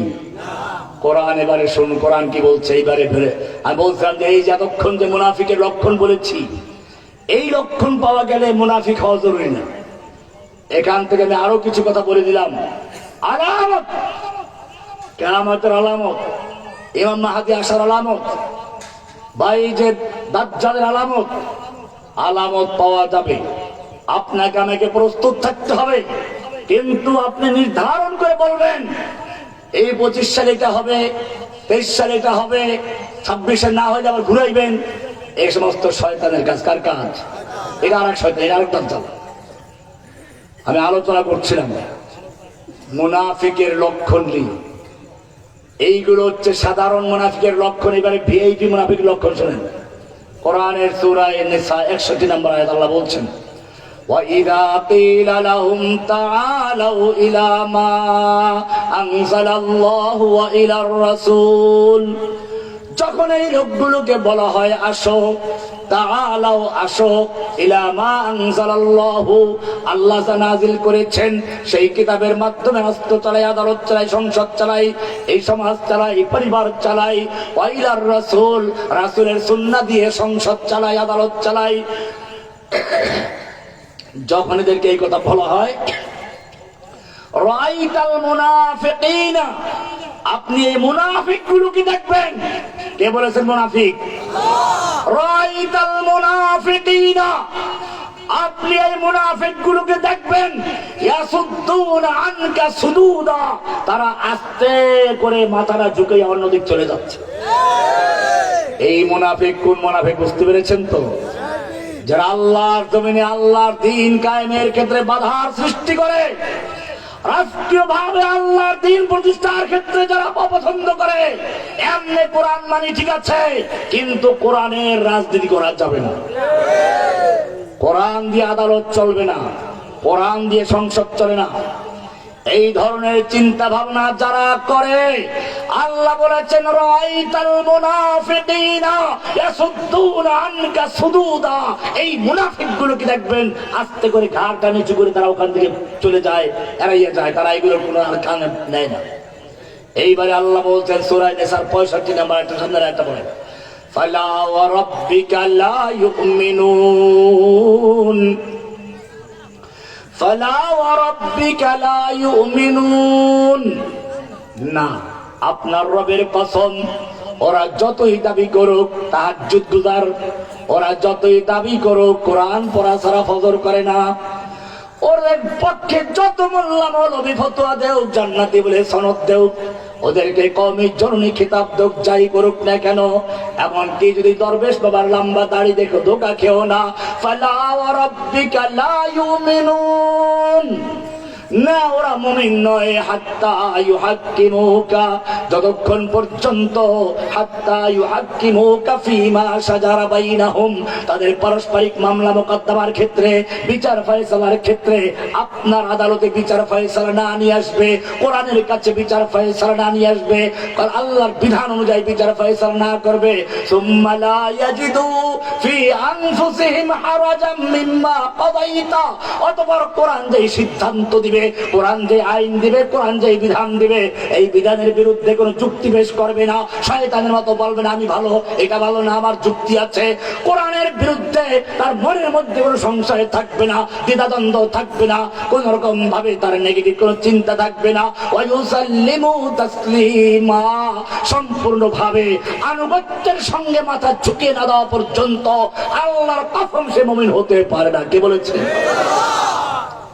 বোঝা গেল, এই যে যারা মক্কায় গিয়ে পট্টি লাগায়, আবার ইন্ডিয়ায় গিয়ে তিলক লাগায়, হজ্জে কাবা ভি কিয়া গঙ্গা কা স্নান ভি লিয়া, খুশ রহে আল্লাহ ভি শয়তান ভি নারাজ না হো, কাবায় গিয়ে পট্টিও লাগায়, ওমরাও করে, আবার গঙ্গায় গিয়ে স্নানও করে, ইন্ডিয়ায় গিয়ে আবার ওই যে দুর্গা দেবীর জন্য বলছিল না, মা দুর্গা দেবী প্রতি বছর কোনো না কোনো বাহনে চলে আসে, এবার এসেছে গজে চড়ে, আর গজে চড়ে আসলে পৃথিবী ফলে ফসলে ভরে যায়, এবার তাই হয়েছে। এর বিরুদ্ধে বক্তব্য দিয়েছিলাম, এরপরে আমার চাকরি তো গেল, জেলে যেতে হবে, ধানবন্দি হাতেমবাগ মসজিদ। আমি সেদিন কঠিন ভাবে বলেছিলাম, আপনি বাংলাদেশের 18 কোটি মুসলিমদের প্রধানমন্ত্রী, আপনি মন্দিরে যান, সমস্যা নাই, কিন্তু আপনার আকীদা যা আপনি পেশ করেছেন, এটা মুসলমান তো দূরের কথা, মক্কার আবু জাহেল আবু লাহাব কাফেররা কি দেখতে ভালো ছিল? কোরআন পরিষ্কার বলছে, আপনি কোরআন পড়েন। আমাদের সমাজে একটা মিথ্যা কথা প্রচলিত আছে, মক্কার কাফেররা আল্লাহর বিশ্বাস করতো না, মিথ্যা কথা। আল্লাহ বিশ্বাস করতো, কোরআন থেকে দলিল নেন, আমি দেখাচ্ছি। ওয়ালাইন সালতাহুম মান খালাকাহুম লায়াকুলুন্নাল্লাহ। হে নবী, আপনি যদি মক্কার আবু জাহেল আবু লাহাবদেরকে, মক্কার কাফের মুশরিকদেরকে জিজ্ঞেস করেন, মান খালাকাহুম, ওদেরকে সৃষ্টি করেছে, লায়াকুলুন্নাল্লাহ, তারা বলবে আল্লাহ সৃষ্টি করেছেন। ওয়ালাইন সালতাহুম, আর যদি জিজ্ঞেস করেন, মান নাযালা মিন মান খালাকাস সামাওয়াতি ওয়াল আরদা, কে সৃষ্টি করেছে আসমান এবং জমিন, ওয়া সাখারাশ শামসা ওয়াল কামার, চন্দ্র সূর্যকে নিয়ন্ত্রণ করেন, লায়াকুলুন্নাল্লাহ, তারা বলবে আল্লাহ করেন। আরো সামনে চলুন, কোরআন বলছে, ওয়ালাইন সালতাহুম মান নাযালা মিনাস সামাই মাআন, যদি আপনি ওদেরকে জিজ্ঞেস করেন কে আসমান থেকে পানি বর্ষণ করে, ফাহিয়া বিহিল আরদা মিন বাদি মাউতিহা, অতঃপর সেই পানির মাধ্যমে মৃত্যু জমিনকে, শুকিয়ে চৌচির হয়ে যাওয়া জমিনকে আবার তাজা করে ফসল উৎপন্ন করেন কে, লায়াকুলুন্নাল্লাহ, তারা বলবে সব করেন কে? তাহলে মক্কার কাফেররা বিশ্বাস করত বৃষ্টির মাধ্যমে জমিনের উর্বরতা দিয়ে ফসল উৎপন্ন করার মালিক কে? আর সে মন্দিরে গিয়ে বললো দুর্গা দেবী আসলে ফসল বেশি হয়ে যায়। মনে রাখতে হবে, মক্কার কাফেরদের সঙ্গে আমাদের পার্থক্য কোন জায়গায় একটু বলে নিচ্ছি। লা ইলাহা ইল্লাল্লাহ, তুমি পড়ো, জানো না কি অর্থ এর? লা ইলাহা ইল্লাল্লাহকে আল্লাহ বুঝে শুনে বলতে বলেছেন। কোরআন বলছে সূরা মুহাম্মদের আয়াত, ফা'লাম আন্নাহু লা ইলাহা ইল্লাল্লাহ, ফা'লাম, জেনে বুঝে বলো, ফা'লাম, জেনে বুঝে করো, আশহাদু আল্লা ইলাহা ইল্লাল্লাহ, বলে সাক্ষ্য দাও। কিসের সাক্ষ্য দিবে? এই সাক্ষ্য না দিলে তোর আযান হবে না। আশহাদু আল্লা ইলাহা ইল্লাল্লাহ না বললে তোর আযান হবে না। আশহাদু আল্লা ইলাহা ইল্লাল্লাহ না বললে তোর ইকামত হবে না। আশহাদু আল্লা ইলাহা ইল্লাল্লাহ না বললে তোর জুমার খুতবা হবে না। আশহাদু আল্লা ইলাহা ইল্লাল্লাহ বলে সাক্ষ্য না দিলে তোর ঈমান হবে না। আশহাদু আল্লা ইলাহা ইল্লাল্লাহ সাক্ষ্য সম্পর্কে আল্লাহ প্রশ্ন করেছেন সূরা আনআমের 19 নম্বর আল্লাহ বলছেন, কুল আইয়ু শাইইন আকবারু শাহাদা, বলো তো সবচেয়ে বড় সাক্ষ্য কোনটি? কে প্রশ্ন করেছেন? সবচেয়ে বড় সাক্ষ্য কোনটি? আল্লাহ বলছেন লা ইলাহা ইল্লাল্লাহর সাক্ষ্য সবচেয়ে বড় সাক্ষ্য। এইবারে যে তোমাকে প্রশ্ন করি, বলো তো এমন কোন সাক্ষ্য আছে যেই সাক্ষ্য জিনে দেয় শেষ হয় না, ফেরেশতা দেয় শেষ হয় না, মানুষ দেয় শেষ হয় না, পাহাড় পর্বত দিলে চলে না, যেই সাক্ষ্য স্বয়ং আল্লাহ দিয়েছেন। সূরা আলে ইমরান 3 নম্বর সূরার 3 নম্বর 18 নম্বর আল্লাহ বলছেন, শাহিদ আল্লাহ, আল্লাহ নিজে সাক্ষ্য দিয়েছেন। কে সাক্ষ্য দিয়েছেন? শাহিদ আল্লাহু আন্নাহু লা ইলাহা ইল্লাহু, আল্লাহ নিজে সাক্ষ্য দিয়েছেন লা ইলাহা ইল্লাহু। লা ইলাহা মানে নেই, লা মানে নেই, ইলাহা মানে কোন মাবুদ। মাবুদ মানে কি? মাবুদ মানে আইনদাতা, মাবুদ মানে বিধানদাতা, মাবুদ মানে শাসনকর্তা। লা ইলাহা, কোন মাবুদ নাই, কোন আইনদাতা নাই, কোন বিধানদাতা নাই, ব্রিটিশ নাই, সংসদ নাই। লা ইলাহা, শপথ খাত করো, লা ইলাহা, কোন খাজা বাবা নাই, লা ইলাহা, কোন গাজা বাবা নাই, লা ইলাহা, কোন ঘেংটা বাবা নাই, লা ইলাহা, কোন সন্তানদাতা নাই, লা ইলাহা, কোন রিজিকদাতা নাই, লা ইলাহা, কোন ভাগ্যের পরিবর্তন করে নেওয়ালা নাই, লা ইলাহা, মুশকিল কুশা নাই, লা ইলাহা, হাজত রওয়া নাই, লা ইলাহা, সমাজে কোন অধিপতি নাই, কেউ কোন আইন চলবে না, সিজদা করা চলবে না, লা ইলাহা কোনো মাজারওয়ালা নাই, কোনো বাজারওয়ালা নাই, দরগাওয়ালা নাই, দুর্গাওয়ালা নাই, সব কিছুকে লা ইলাহা বলে অন্তর থেকে পরিষ্কার করো, সমাজ থেকে পরিষ্কার করো, আদালত থেকে পরিষ্কার করো, সংসদ থেকে পরিষ্কার করো, ব্যাংকের থেকে উৎখাত করো। লা ইলাহা বলে প্রথমে পরিষ্কার করে নিতে হয়। যেরকম ভাবে পুরাতন বিল্ডিং রং করতে গেলে আগে মানুষ পুরাতন দেওয়ালটাকে ঘষে মেজে ধুয়ে মুছে আগের পুরাতন রং পরিষ্কার করে তারপরে নতুন রং করে, ঠিক তেমনি ভাবে লা ইলাহার মাধ্যমে অন্তর থেকে, সমাজ থেকে, রাষ্ট্র থেকে, আদালত থেকে যত গায়রুল্লাহ আছে সব উৎখাত করে দিয়ে শুধু একজনের জন্য খালি করে ইল্লাল্লাহ। কার জন্য? এজন্য লা ইলাহা মানে হলো নফি না করে দেওয়া, ইল্লাল্লাহ মানে ইসবাত হা করা। লা ইলাহার মানে হচ্ছে তাখলিয়া খালি করা, ইল্লাল্লাহর মানে হলো তাহলিয়া মানে নতুন রং করা। এইবার শোনো, লা ইলাহার মানে হচ্ছে কুফর করা, কুফর। লা ইলাহা মানে কুফর করা, কি করা? কুফর করাও ফরজ। লা ইলাহা মানে কুফর করতে হবে। কিসের কুফর? কুফর মানে অস্বীকার করা, কুফর মানে বর্জন করা, কুফর মানে ত্যাগ করা। আল্লাহ বলছেন ফামাইয়াকফুর বিত্তাগুত, যেই ব্যক্তি লা ইলাহা বলে কুফর করলো, কুফর বিত্তাগুত করলো, ফামাইয়াকফুর বিত্তাগুত। সূরা বাকারা 256 নম্বর আয়াত আল্লাহ বলছেন লা ইলাহা বলে ফামাইয়াকফুর বিত্তাগুত, সব তাগুতকে কুফর করলো, অস্বীকার করলো, বর্জন করলো। ওয়া ইউমিন বিল্লাহি, ইল্লাল্লাহ বলে শুধু আল্লাহকে গ্রহণ করলো। কাকে গ্রহণ করলো? আল্লাহ বলছেন ফাকাদ ইসতামসাকা বিল উরওয়াতিল উসকা। তুমি যদি একটা ডাল ধরে ঝুলতে চাও, কয় হাতে ধরতে হবে? এক হাতে ধরলে চলবে? ছিটকে পড়ে যাবে। আল্লাহ বলছেন ফাকাদ ইসতামসাকা, যেই ব্যক্তি লা ইলাহা বলে কুফর বিত্তাগুত করলো, ইল্লাল্লাহ বলে আল্লাহকে ধারণ করলো, ফাকাদ ইসতামসাকা বিল উরওয়াতিল উসকা। এইবারে সে দুই হাতে শক্তভাবে ধারণ করেছে। কি ধারণ করেছে? দুর্বল কোন রশি ছিঁড়ে যাবার মতো, দুর্বল কোন ডাল আট্টসি। আল্লাহ বলছেন ফাকাদ ইসতামসাকা বিল উরওয়াতিল উসকা, মজবুত হাতল ধরেছে, মজবুত রশি ধরেছে, লান ফিসামা লাহা, যা কখনো ছিঁড়ে যাবার নয়। যত বড় ঝড় তুফান আসুক, যত বড় প্লাবন আসুক, নরেন্দ্র মোদীর ঝড় তুফান, ইসকন লীগের ঝড় তুফান, ছাত্রলীগের ঝড় তুফান, যুবলীগের ঝড় তুফান, পুলিশ লীগের ঝড় তুফান, যত রকমের যত রকমের সাইলাব আসবে, তুফান আসবে, বিপদ আপদ আসবে, কোন সময় সে ঝরে পড়বে না। আল্লাহর নবী একদিন সাহাবায়ে কেরামদের জিজ্ঞেস করলেন, তোমরা কি বলতে পারো জঙ্গলে একটা গাছ আছে, গাছ যেই গাছের সঙ্গে মুমিনদের অনেক মিল আছে, ওই গাছের শিকড় মাটিতে গাড়া, মজবুত, পানি বন্যা তাকে সহায় দিতে পারে না, কাজ করতে পারে না, ডালগুলো অনেক মজবুত, বাতাসে ঝড়ো হাওয়ায় তার পাতাগুলো কোনো ছিঁড়ে পড়ে না, পড়লে একবারে পড়ে মূল সহ, না পড়লে ওই মাঝখান্ড ভাঙ্গে না, পাতাও ভাঙ্গে না। আল্লাহ নবী প্রশ্ন করেছেন, মুমিনদের কি সুন্দর উদাহরণ। কোরআন পড়বেন, আল্লাহ তাআলা মুমিনদের সূরা সফের 5 নম্বরে প্রশ্ন করেছেন, ইন্নাল্লাহা ইউহিব্বুল্লাযীনা ইউকাতিলুনা ফী সাবিলিহি সাফফান কাআন্নাহুম বুনয়ানুম মারসুস।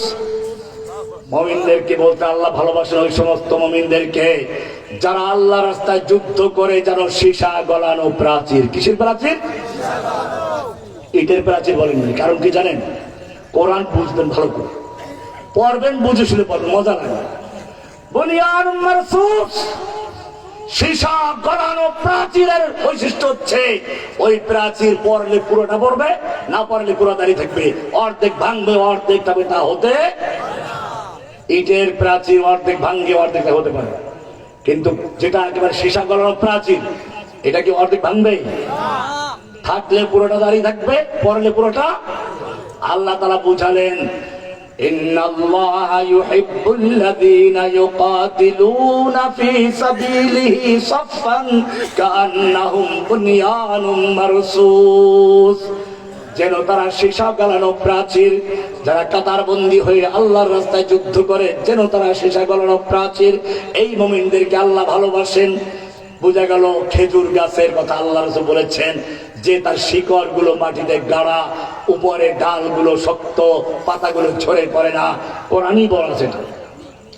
ألم تر كيف ضرب الله مثلا كلمة طيبة كشجرة طيبة أصلها ثابت وفرعها في السماء ألم ترى তোমরা কি দেখতে পাচ্ছ না كيف ضرب الله কি সুন্দর আল্লাহ তাআলা উদাহরণ দিয়েছেন ضرب الله مثلا كلمة طيبة কালেমা তাইয়্যিবা লা ইলাহা ইল্লাল্লাহ কে কি সুন্দর করে আল্লাহ উদাহরণ দিচ্ছেন কাশাজারাতিন তাইয়্যিবা একটা পবিত্র গাছের সঙ্গে আসলুহা সাবিতুন ওয়া ফারউহা ফিস সামা যেই গাছের শিকড়গুলো মজবুত বরাবরে তোর তাকে ভাসিয়ে নিতে পারে না, আর ওই ডালগুলো মজবুত, তার পাতাগুলো ঝরে না। আল্লাহ রাব্বুল আলামিন বলছেন মুমিন হচ্ছে সেই ব্যক্তি বাতিলের যত ছায়া আসুক না কেন, যত চাতুবান আসুক না কেন, ফাকাদ ইসতামসাকা বিল উরওয়াতিল উসকা সে আল্লাহর রশি ধারণ করেছে, আল্লাহকে ধরেছে, আল্লাহর আরশকে ধরেছে। যত বড় বাতিলের ছায়া আসুক না কেন তার কোনো জয় পরাজয় নেই, তার কোনো ধ্বংস নেই, তার সাহায্যকারী কে? যালিকা বিআন্নাল্লাহা মাওলাল্লাযীনা আমানু তাদের কাছে মাওলা আছে। শয়তান ডান দিক থেকে আসুক, বাম দিক থেকে আসুক, সামনের থেকে আসুক, পিছন থেকে আসুক, যত দিক থেকে আসুক। নরেন্দ্র মোদী বলে বাংলাদেশের 3 দিক দিয়ে ঘেরাও করা, এটাই শয়তানের কথা। এটাই কি শয়তানের কথা? আমরা বলি তুমি 3 দিক দিয়ে বাংলাদেশ ঘেরাও করা, এই জন্য খুশি হওয়ার কারণ নেই। তুমি তো চতুর্দিক শত্রু দিয়ে ঘেরাও করা। তোমার একদিকে পাকিস্তান, একদিকে আফগানিস্তান, একদিকে চায়না, একদিকে বাংলাদেশ। তুমি কোথায় পালাবে? শয়তান যেরকম বলেছিল 4 দিক থেকে ঘেরাও করে আছি, আল্লাহ বললেন তোর চিন্তা নাই, উপর থেকে সাহায্য করবেন কে? ঠিক তেমনি ভাবে তুমি যদি মনে করো 3 দিক থেকে শয়তান, তুমি মনে করো বাংলাদেশ 3 দিক থেকে ঘেরাও করা, সাহায্য করবেন কে? কোরআন পরিষ্কার বলছে যালিকা বিআন্নাল্লাহা মাওলাল্লাযীনা আমানু আল্লাহ তাআলা মুমিনদের মাওলা ওয়া আন্নাল কাফিরুনা মাওলা লাহুম কাফেরদের যত বড় শক্তি থাকুক না কেন, ওদের মূর্তি থাকতে পারে, ভূত থাকতে পারে, শয়তান থাকতে পারে, মূর্তি থাকতে পারে, হাসিনা থাকতে পারে, আল্লাহ ওদের মাওলা নাই। ওদের কি নাই? মুমিনদের কি আছে? কিন্তু লা ইলাহা ইল্লাল্লাহ 2 হাতে ধরতে হবে। তোমার যদি লা ইলাহা ক্লিয়ার না থাকে, এইখানে সে গন্ডগোলটা লাগে। ঈমানের দাবি করে, তাগুতকে বর্জন করে না, তাগুতকে বাসায় রেখে আশ্রয় দেয়। ঈমানের দাবি করে, তাগুতের সঙ্গে দোস্তি করে। ঈমানের দাবি করে, তাগুতের সঙ্গে মিলেমিশে চলে, বন্ধুত্ব করে। আল্লাহ বলছেন না না, এটা হতে পারে না। লা ইলাহা বলে বর্জন না করো, কুফর না করো, এক হাত তোমার ছুটে গেছে। ওয়া মান ইউশরিক বিল্লাহি ফাকান্নামা খাররা মিনাস সামা যেই ব্যক্তি লা ইলাহা বলে তাগুতকে বর্জন করে নাই, বরং আল্লাহকেও মানে, আবার আদালতে ব্রিটিশের আইন মানে, আল্লাহ কয়জন হয়ে গেছে? মসজিদের আল্লাহ একজন, আদালতের আল্লাহ ব্রিটিশ। মসজিদের আল্লাহ একজন, সংসদের আল্লাহ যারা আল্লাহর আইনকে বাতিল করে বিকল্প আইন তৈরি করে দেয়। এইরকম যারা সমাজের আল্লাহ একজন, রাষ্ট্রের আল্লাহ একজন, মসজিদের আল্লাহ একজন। ওয়াকাল আল্লাহু লা তাত্তাখিযু ইলাহাইন ইসনাইন ইন্নামা হুয়া ইলাহু ওয়াহিদ। আল্লাহ বলেন খবরদার খবরদার, লা তাত্তাখিযু ইলাহাইন ইসনাইন, খবরদার তোমরা 2 আল্লাহ বানাইও না। তোমাদের মসজিদ আল্লাহ একজন, আর সমাজের আল্লাহ একজন। মসজিদ আল্লাহ একজন, আদালতে আল্লাহ একজন, মসজিদ আল্লাহ একজন, সংসদে আল্লাহ একজন। লা তাত্তাখিযু ইলাহাইন ইসনাইন, লা ইলাহা বলে সবগুলো বাতিল করে এক আল্লাহ পরিমাণ লা ইলাহা ইল্লাল্লাহ। যদি তোমার লা ইলাহা ক্লিয়ার না হয়, আল্লাহ বলছিল মাই ইউশরিক বিল্লাহি, যেই ব্যক্তি আল্লাহর সঙ্গে শিরিক করলো, ফাকান্নামা খাররা মিনাস সামা সে আসমান থেকে এক হাত ছুটে গেছে, ছিটকে গেছে। ঠিক আছে? এই কোরআনের আয়াত ভালো করে বুঝো। আল্লাহ বলছেন ফাকান্নামা খাররা মিনাস সামা সে আসমান থেকে ছিটকে পড়ে গেছে। ছিটকে পড়ে গেলে কি হবে? এই মাছ যদি উপর থেকে পড়ে, পাখি ছাড়বে তারে? পাখি ছমেরে নিয়ে যাবে। আল্লাহ বলছেন যে ব্যক্তি লা ইলাহা বলে কুফর বিদ তাগুত করে না, আল্লাহ পরিমাণ আল্লাহ নামাজ পড়ে, হজ কাজা সব ঠিক আছে, কিন্তু লা ইলাহা বলে তাগুতকে বর্জন করে নাই, ফাকান্নামা খাররা মিনাস সামা সে আসমান থেকে ছিটকে পড়ে গেছে। ছিটকে পড়ে গেলে কি হয়েছে এখন? পাখি ছো মেরে নিবে। মাছ যদি উপরে পড়তে থাকে পাখিদের ছো মেরে নিয়ে যায়। ঠিক তেমনি ভাবে আল্লাহ বলছেন ফাকান্নামা খাররা মিনাস সামা ফাতাখতাফু তাইর, এইরকম দুর্বল ঈমান ওয়ালাদেরকে পাখি ছো মেরে নিয়ে যায়। পাখি ছো মেরে নিয়ে নরেন্দ্র মোদীর পাখি, ব্রিটিশের পাখি, এরকম ভাবে কাদিয়ানি পাখি, খ্রিস্টানের কাফেরদের পাখি, বিভিন্ন পাখি তার ঈমান থেকে সরিয়ে নিয়ে যায়। কাদিয়ানি বানায়, খ্রিস্টান বানায়, অমুক বানায়, তমুক বানায়। কারণ লা ইলাহা ইল্লাল্লাহ ক্লিয়ার, লা ইলাহা ইল্লাল্লাহ ক্লিয়ার থাকে। বিড়ালের মতো উত্তপ্ত বালুর উপরে চলন্ত অঙ্গের উপরে রেখে উপরে পাথর চাপা দিয়ে তারপর লা ইলাহা ইল্লাল্লাহ। যদি লা ইলাহা ইল্লাল্লাহ ক্লিয়ার থাকে, খুবাইবের মতো সুলিবিদ্ধ অবস্থায় যদি বলা হয় তোমার জায়গায় মুহাম্মদকে রাখা হোক, তোমাকে ছেড়ে দেওয়া হোক, সেখান থেকে গর্জে উঠবে ফালাস্তু উবালি হিনা উক্তালু মুসলিমা আলা আইয়ি শাক্কিন কানা ফিল্লাহি মাসরাই ওয়া যালিকা ফি যাতিল ইলাহি ওয়া ইয়াশা ইবারিক লি ফি আওসালি সিলবিন মুমাজ্জাই। ওই সুলিবিদ্ধ অবস্থায় বলবে আমার ওই কাফের শুনে রাখ, আমার কোনো পরোয়া নেই, আমার কোনো চিন্তা নেই, আমার এই জীবন কার জন্য?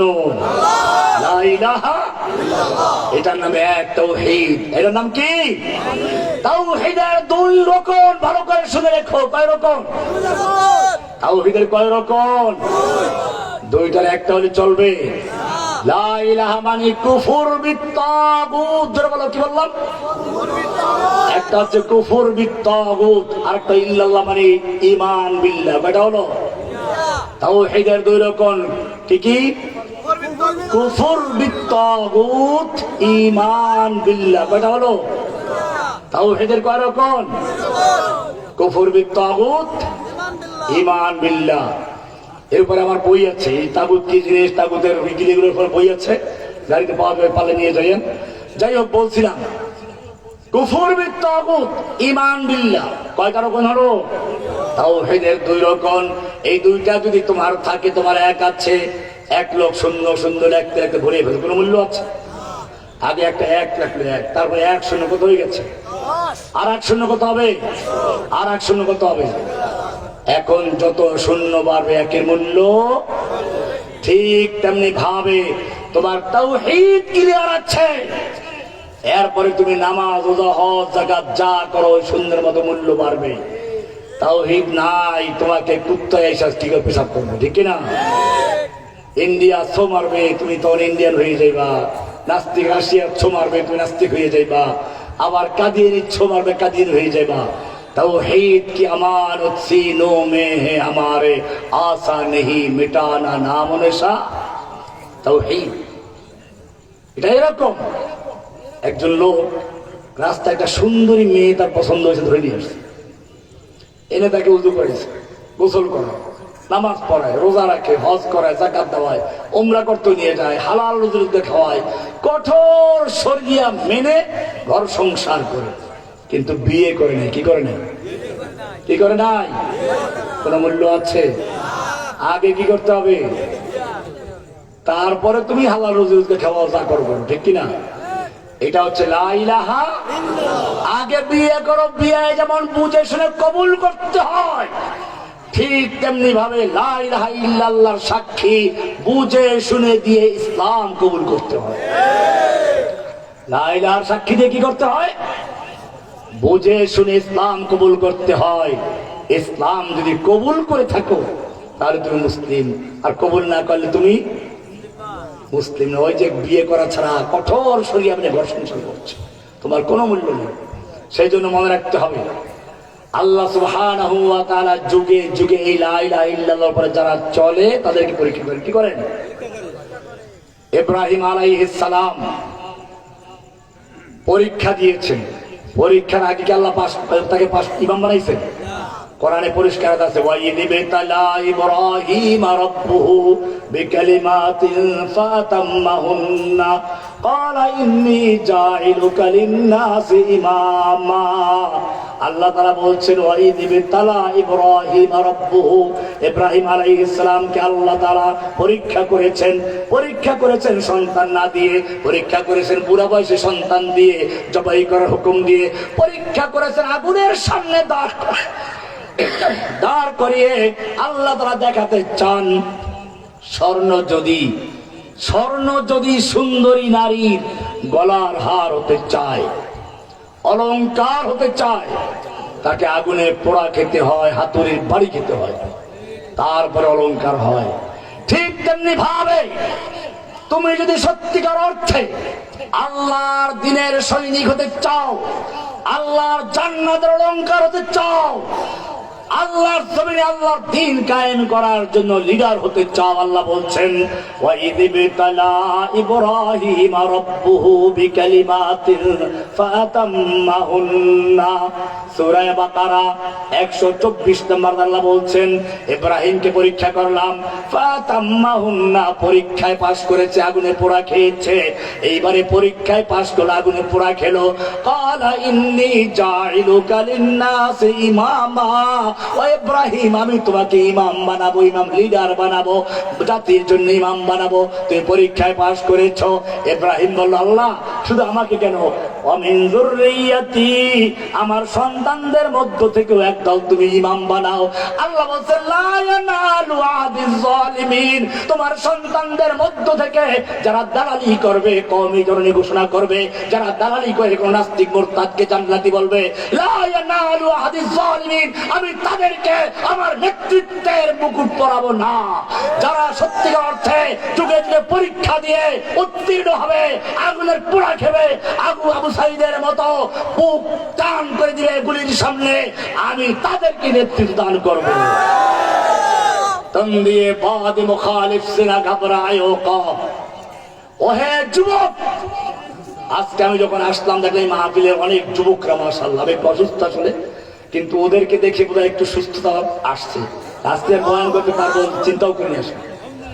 তারপর কিছু কথা হয়েছে, খেয়াল রাখতে হবে। প্রথম আলোচনা করেছে কোরআন একটা হুদান সংবিধান, কোরআন কি, এরপরে বলেছি এই কোরআনকে কিভাবে বাস্তবায়ন করতে হবে। এরপরে বলা হয়েছে এই কোরআন যদি কেউ রাষ্ট্রীয়ভাবে কায়েম করতে অনীহা প্রকাশ করে, তাহলে সে আর যাই হোক সে একজন ভিআইপি মুনাফিক। এটা পরিষ্কার হয়ে গেছে। কোরআনের সৌন্দর্য তুলে ধরবেন, কেবল মানুষকে প্রথমে ভয় দেখাইবেন না। ইসলামী হুকুমত কায়েমে চোরের হাত কাটবে আর পাথর চোর হত্যা করবে, এগুলো ঠিক আছে, বিধান আছে, কিন্তু এগুলোর জন্য অনেক শর্ত সরায় যাচ্ছে। এগুলো কুফফাররা আমাদেরকে ভয় দেখায়, ইসলামের বিরুদ্ধে অপপ্রচার করে। কোরআনের সৌন্দর্যগুলো তুলে ধরুন, কোরআনের ন্যায় বিচার তুলে ধরুন, নিজেদের মধ্যে ঐক্য প্রতিষ্ঠা করুন, নিজেদের মধ্যে। কোরআন বলেছে ওয়াতাসিমু বিহাবলিল্লাহি জামিআ ওয়ালা তাফাররাকু, খবরদার তোমরা আল্লাহর রশিকে ঐক্যবদ্ধ হয়ে একসাথে ধরো। আল্লাহর রশি কি? আল্লাহর রশি দিবে নাকি? আল্লাহর রশি কোরআন তাফসীর আছে হাবলুল্লাহিল মাতিন হুয়াল কোরআনুল আযীম। আল্লাহর রশি হচ্ছে আল কোরআনুল আযীম। এই কোরআনকে ঐক্যবদ্ধ ধারণ করো, তাহলে দেখবে বাতিল তোমাদের সামনে দেখতে পারবে না। আজকে মাঝে মাঝে হুমকি দেয়, দেখে যে এখনো ঐক্য আছে কিনা, কিন্তু আমরা বলি দেই দেখো নিজেদের মধ্যে ঐক্য না থাকলে তোমার মধ্যে ঐক্য আছে। আমির মুআবিয়া রাদিয়াল্লাহু তাআলা আনহু আলীর সঙ্গে যুদ্ধ হচ্ছে, আলীর খলিফার সঙ্গে যুদ্ধ হচ্ছে। রোম সম্রাট চিন্তা করলেই তো সুযোগ, ওদের মধ্যে যুদ্ধ চলছে, এক পক্ষের সাথে গিয়ে ওদের উপর আক্রমণ করল, পরে ওইটাকে ধরবে। আমির মুআবিয়ার কাছে রোম সম্রাটের চিঠি আসলো, আমরা জানতে পেরেছি তোমার খলিফা তোমার বিরুদ্ধে যুদ্ধ করছে, তুমি যদি চাও তাহলে রোম সম্রাট তোমাকে সাহায্য করার জন্য পূর্ণ শক্তি নিয়ে দাঁড়িয়ে আছে। আমির মুআবিয়া উত্তর রাখলেন ইয়া কালবার রোম, ও হে রোমের কুত্তা, আমার আমিরের সঙ্গে আমার যুদ্ধ হচ্ছে, এটা দেখে তোর কোনো আশাবাদী হওয়ার কারণ নেই। জেনে রাখবি যদি এই সুযোগ নিয়ে মুসলিম ভূখণ্ডের দিকে এক কদম বাড়াতে চাস, আলীর পক্ষে যুদ্ধ করতে গিয়ে প্রথম যে লোকটা জীবন দিবে সে লোকটা হচ্ছে আমির মুআবিয়া রাদিয়াল্লাহু তাআলা। আমাদেরও মনে রাখতে হবে, এদেশে হয়তো ছাত্রদের মধ্যে বা কিছু একটু গন্ডগোল দেখেছে, এদিকে আশাবাদী হয়ে গেছে। আমরাও সেই বাংলাদেশের পলাতক সেই লেডি কুকুরকে বলে দিতে চাই, বাংলাদেশে যদিও নিজেদের মধ্যে দেখো মারামারি হচ্ছে, যুদ্ধ হচ্ছে, তোমার আশাবাদী হওয়ার কোনো কারণ নেই। তোমার বিরুদ্ধে জাতি ঐক্যবদ্ধভাবে ইনশাআল্লাহ মোকাবেলা করবে। এটাই আমাদের কাজ। আমাদের কোরআনের রাজ কায়েম করার জন্য ঐক্যবদ্ধ থাকতে হবে। এখনো আলেমদের বিজয় হয় নাই, এখনো ইসলামের বিজয় হয় নাই। কাজে মনে রাখতে হবে আমাদেরকে ঐক্যবদ্ধ হয়ে ইসলামকে বিজয়ী করা পর্যন্ত একসাথেই থাকতে হবে। আল্লাহ সুবহানাহু ওয়া তাআলা আমাদের ওই যে দেখে রমজান মাস আসতে দেখবেন ইখতিলাফ শুরু হয়ে যায়, ফিকহি মাসলা মাসাইল নিয়ে। তারাবি 8 টাকা 20 টাকা, হাত এখানে বানবো না এখানে বানবো। আরে বাবা, ইসলামের মৌলিক বিষয় নিয়ে কোনো ইখতিলাফ নেই। নামাজ 5 ওয়াক্ত নামাজ, আহলুস সুন্নাহর যতগুলো দল আছে কোন ইখতিলাফ আছে? নামাজের রুকু সিজদা কিরাত পড়া ফরজ, কোন ইখতিলাফ আছে? ইখতিলাফ কতগুলো মুসলাম আছে, মুস্তাহাব না। সেখানে গিয়ে আমরা হাত এখানে বানবো না এখানে এখানে, সবটা দলিল আছে। এখানে যারা হাত বাঁধে তাদের পক্ষে দলিল আছে, আবু দাউদ হাদিস আছে। ইমাম বুখারী বলছেন এটা দুর্বল, এইটাকে সহিহ একবারে মেনে নিয়েছে। আবার যারা এইটাকে সহিহ বলে মেনে নিয়েছে, অন্যরা হানাফিরা বলে যে না ওইটা উনি দুর্বল বললো, অন্যরা সহিহ বলেছেন ওইটা সহিহ, এটা দুর্বল। কাজে দুই দল কিন্তু হাদিস মানে, দুই দলে হাদিস মানে। এমনি ভাবে তারাবি 8 টাকা না 20 টাকা, দেখো কি গন্ডগোল লেগে যায়। এখন 20 টাকাদের পক্ষে অনেকগুলো দলিল যাচ্ছে, আর হাদিসের বাইরে বলবে কি ওগুলো সব জয়ীফ হাদিস। হানাফিরা বলবে 8 টাকাদের পক্ষে হাদিস সহিহ হাদিস, ঠিক আছে, কিন্তু ওটা হলো তাহাজ্জুদের নামাজের হাদিস, ওরা তারাবির নামাজের হাদিস। তা দুই দলে তো হাদিসের কথা বলে, তাই না? হানাফিরাও হাদিস বলে, সালাফিরাও কি বলবে? এখানে ব্যাখ্যার ভুল কি আছে? একদল ওই আয়েশার থেকে বর্ণিত সহিহ হাদিস এটাকে নিয়ে গেছে তারাবির নামাজের ব্যাপারে, তারা 8 টাকা বলেন সহিহ হাদিস গ্রহণ করেছে, ঠিক আছে গ্রহণ করুন। আর একদল 20 টাকার হাদিস অনেকগুলো আছে সেগুলো নিয়েছেন, আপনি ওগুলোকে জয়ীফ বলে উনি দিয়েছেন, ওরা ওগুলোকে তাবলীগ করে সহিহ করে। দুই পক্ষই তো হাদিস। যে আপনি যেমন 8 টাকার হাদিস মানার কারণে আহলে হাদিস, হানাফিরা অনেকগুলো হাদিস মানার কারণে তারাও আহলে হাদিস। আপনি এইটাকে তাবিল সহিহ রাখেন, ওইটা তাবিল করেন, আর ওইটাকে তাবিল করে এইটাকে সহিহ। ব্যাপারটা পরিষ্কার। আমিন জোরে বলবো না আস্তে বলবো, এইসব নিয়ে এখন গন্ডগোল করার কোন সুযোগ। আপনার যে যোগ্যতা থাকে তাহকিক করে আপনি কি করবেন, সহিহটা আমল করবেন, ঠিক আছে। কিন্তু যদি যোগ্যতা না থাকে তাহলে আপনি যেখানে আছেন ওইখানে যেভাবে আমল করে সে আমল করেন। ব্যাপারটা পরিষ্কার। এখন মনে করেন এই যে আমাদের গন্ডগোলগুলো, এগুলো কমাতে হবে আস্তে আস্তে। মৌলিক বিষয় ঐক্যবদ্ধ কি হতে হবে? এটা বলে ইত্তেহাদ মাল ইখতিলাফ, অর্থাৎ এইসব বিষয়ে ইখতিলাফ আছে থাকবে, এই ইখতিলাফ গুলো রেখে আমরা ইকামতের দিনের জন্য ঐক্যবদ্ধ হবে, ঠিক কিনা ইনশাআল্লাহ? আল্লাহ তাআলা আমাদের সকলকে বিষয়গুলোকে বুঝার এবং আমল করার তৌফিক দান করুন। আখির দাওয়ানা আলহামদুলিল্লাহি রাব্বিল আলামিন। আমরা দোয়া করি এলাকার যুবক ভাইদের জন্য, এই মসজিদ কর্তৃপক্ষ যারা এই মাহফিল আয়োজন করেছেন, আলহামদুলিল্লাহ যুবকদের দেখে ভালো লেগেছে, ওরা অনেক কষ্ট করে, আপনারা দূর দরাজ থেকে এসেছেন। আল্লাহ তাআলা সকলকে এই মাহফিলকে উসিলা করে কবুল করেন, আমিন। আল্লাহুম্মা সাল্লি আলা মুহাম্মাদ ওয়া আলা আলি মুহাম্মাদ কামা সাল্লাইতা আলা ইব্রাহিম ওয়া আলা আলি ইব্রাহিম ইন্নাকা হামিদুম মাজিদ। اللهم بارك على محمد وعلى آل محمد كما باركت على إبراهيم وعلى آل إبراهيم إنك حميد مجيد. دعاء الحمد لله رب العالمين والصلاة والسلام على سيد المرسلين وعلى آله وصحبه أجمعين. রব্বুল আলামিন, দীর্ঘক্ষণ পর্যন্ত এখানে কোরআন হাদিস থেকে আলোচনা হয়েছে। রব্বুল আলামিন, ইয়া আল্লাহ, আমরা যারা বললাম যারা শুনলাম এর মধ্যে কোনো ভুল হয়ে থাকে মেহেরবানি করে মাফ করুন। ইয়া রাব্বুল আলামিন, যা কিছু এখানে সহিহ আলোচনা হয়েছে সেগুলো আমল করার তৌফিক দান করুন। ইয়া রাব্বুল আলামিন, ইয়া আল্লাহ, এই মাহফিলকে যারা অর্থ দিয়ে, শ্রম দিয়ে, পরামর্শ দিয়ে, বিশেষ করে যুব সমাজ এই মাহফিলকে কামিয়াব করার জন্য শ্রম দিয়েছেন, ইয়া আল্লাহ, যেই কোন এলাকায় যে কোনো আন্দোলন সফল হতে হলে 3টা জিনিসের প্রয়োজন: যুবকের শ্রম, রক্ত ধনীদের অর্থ, মুরব্বীদের পরামর্শ, এখানে সেই তিনটা জিনিসের সমন্বয় হয়েছে।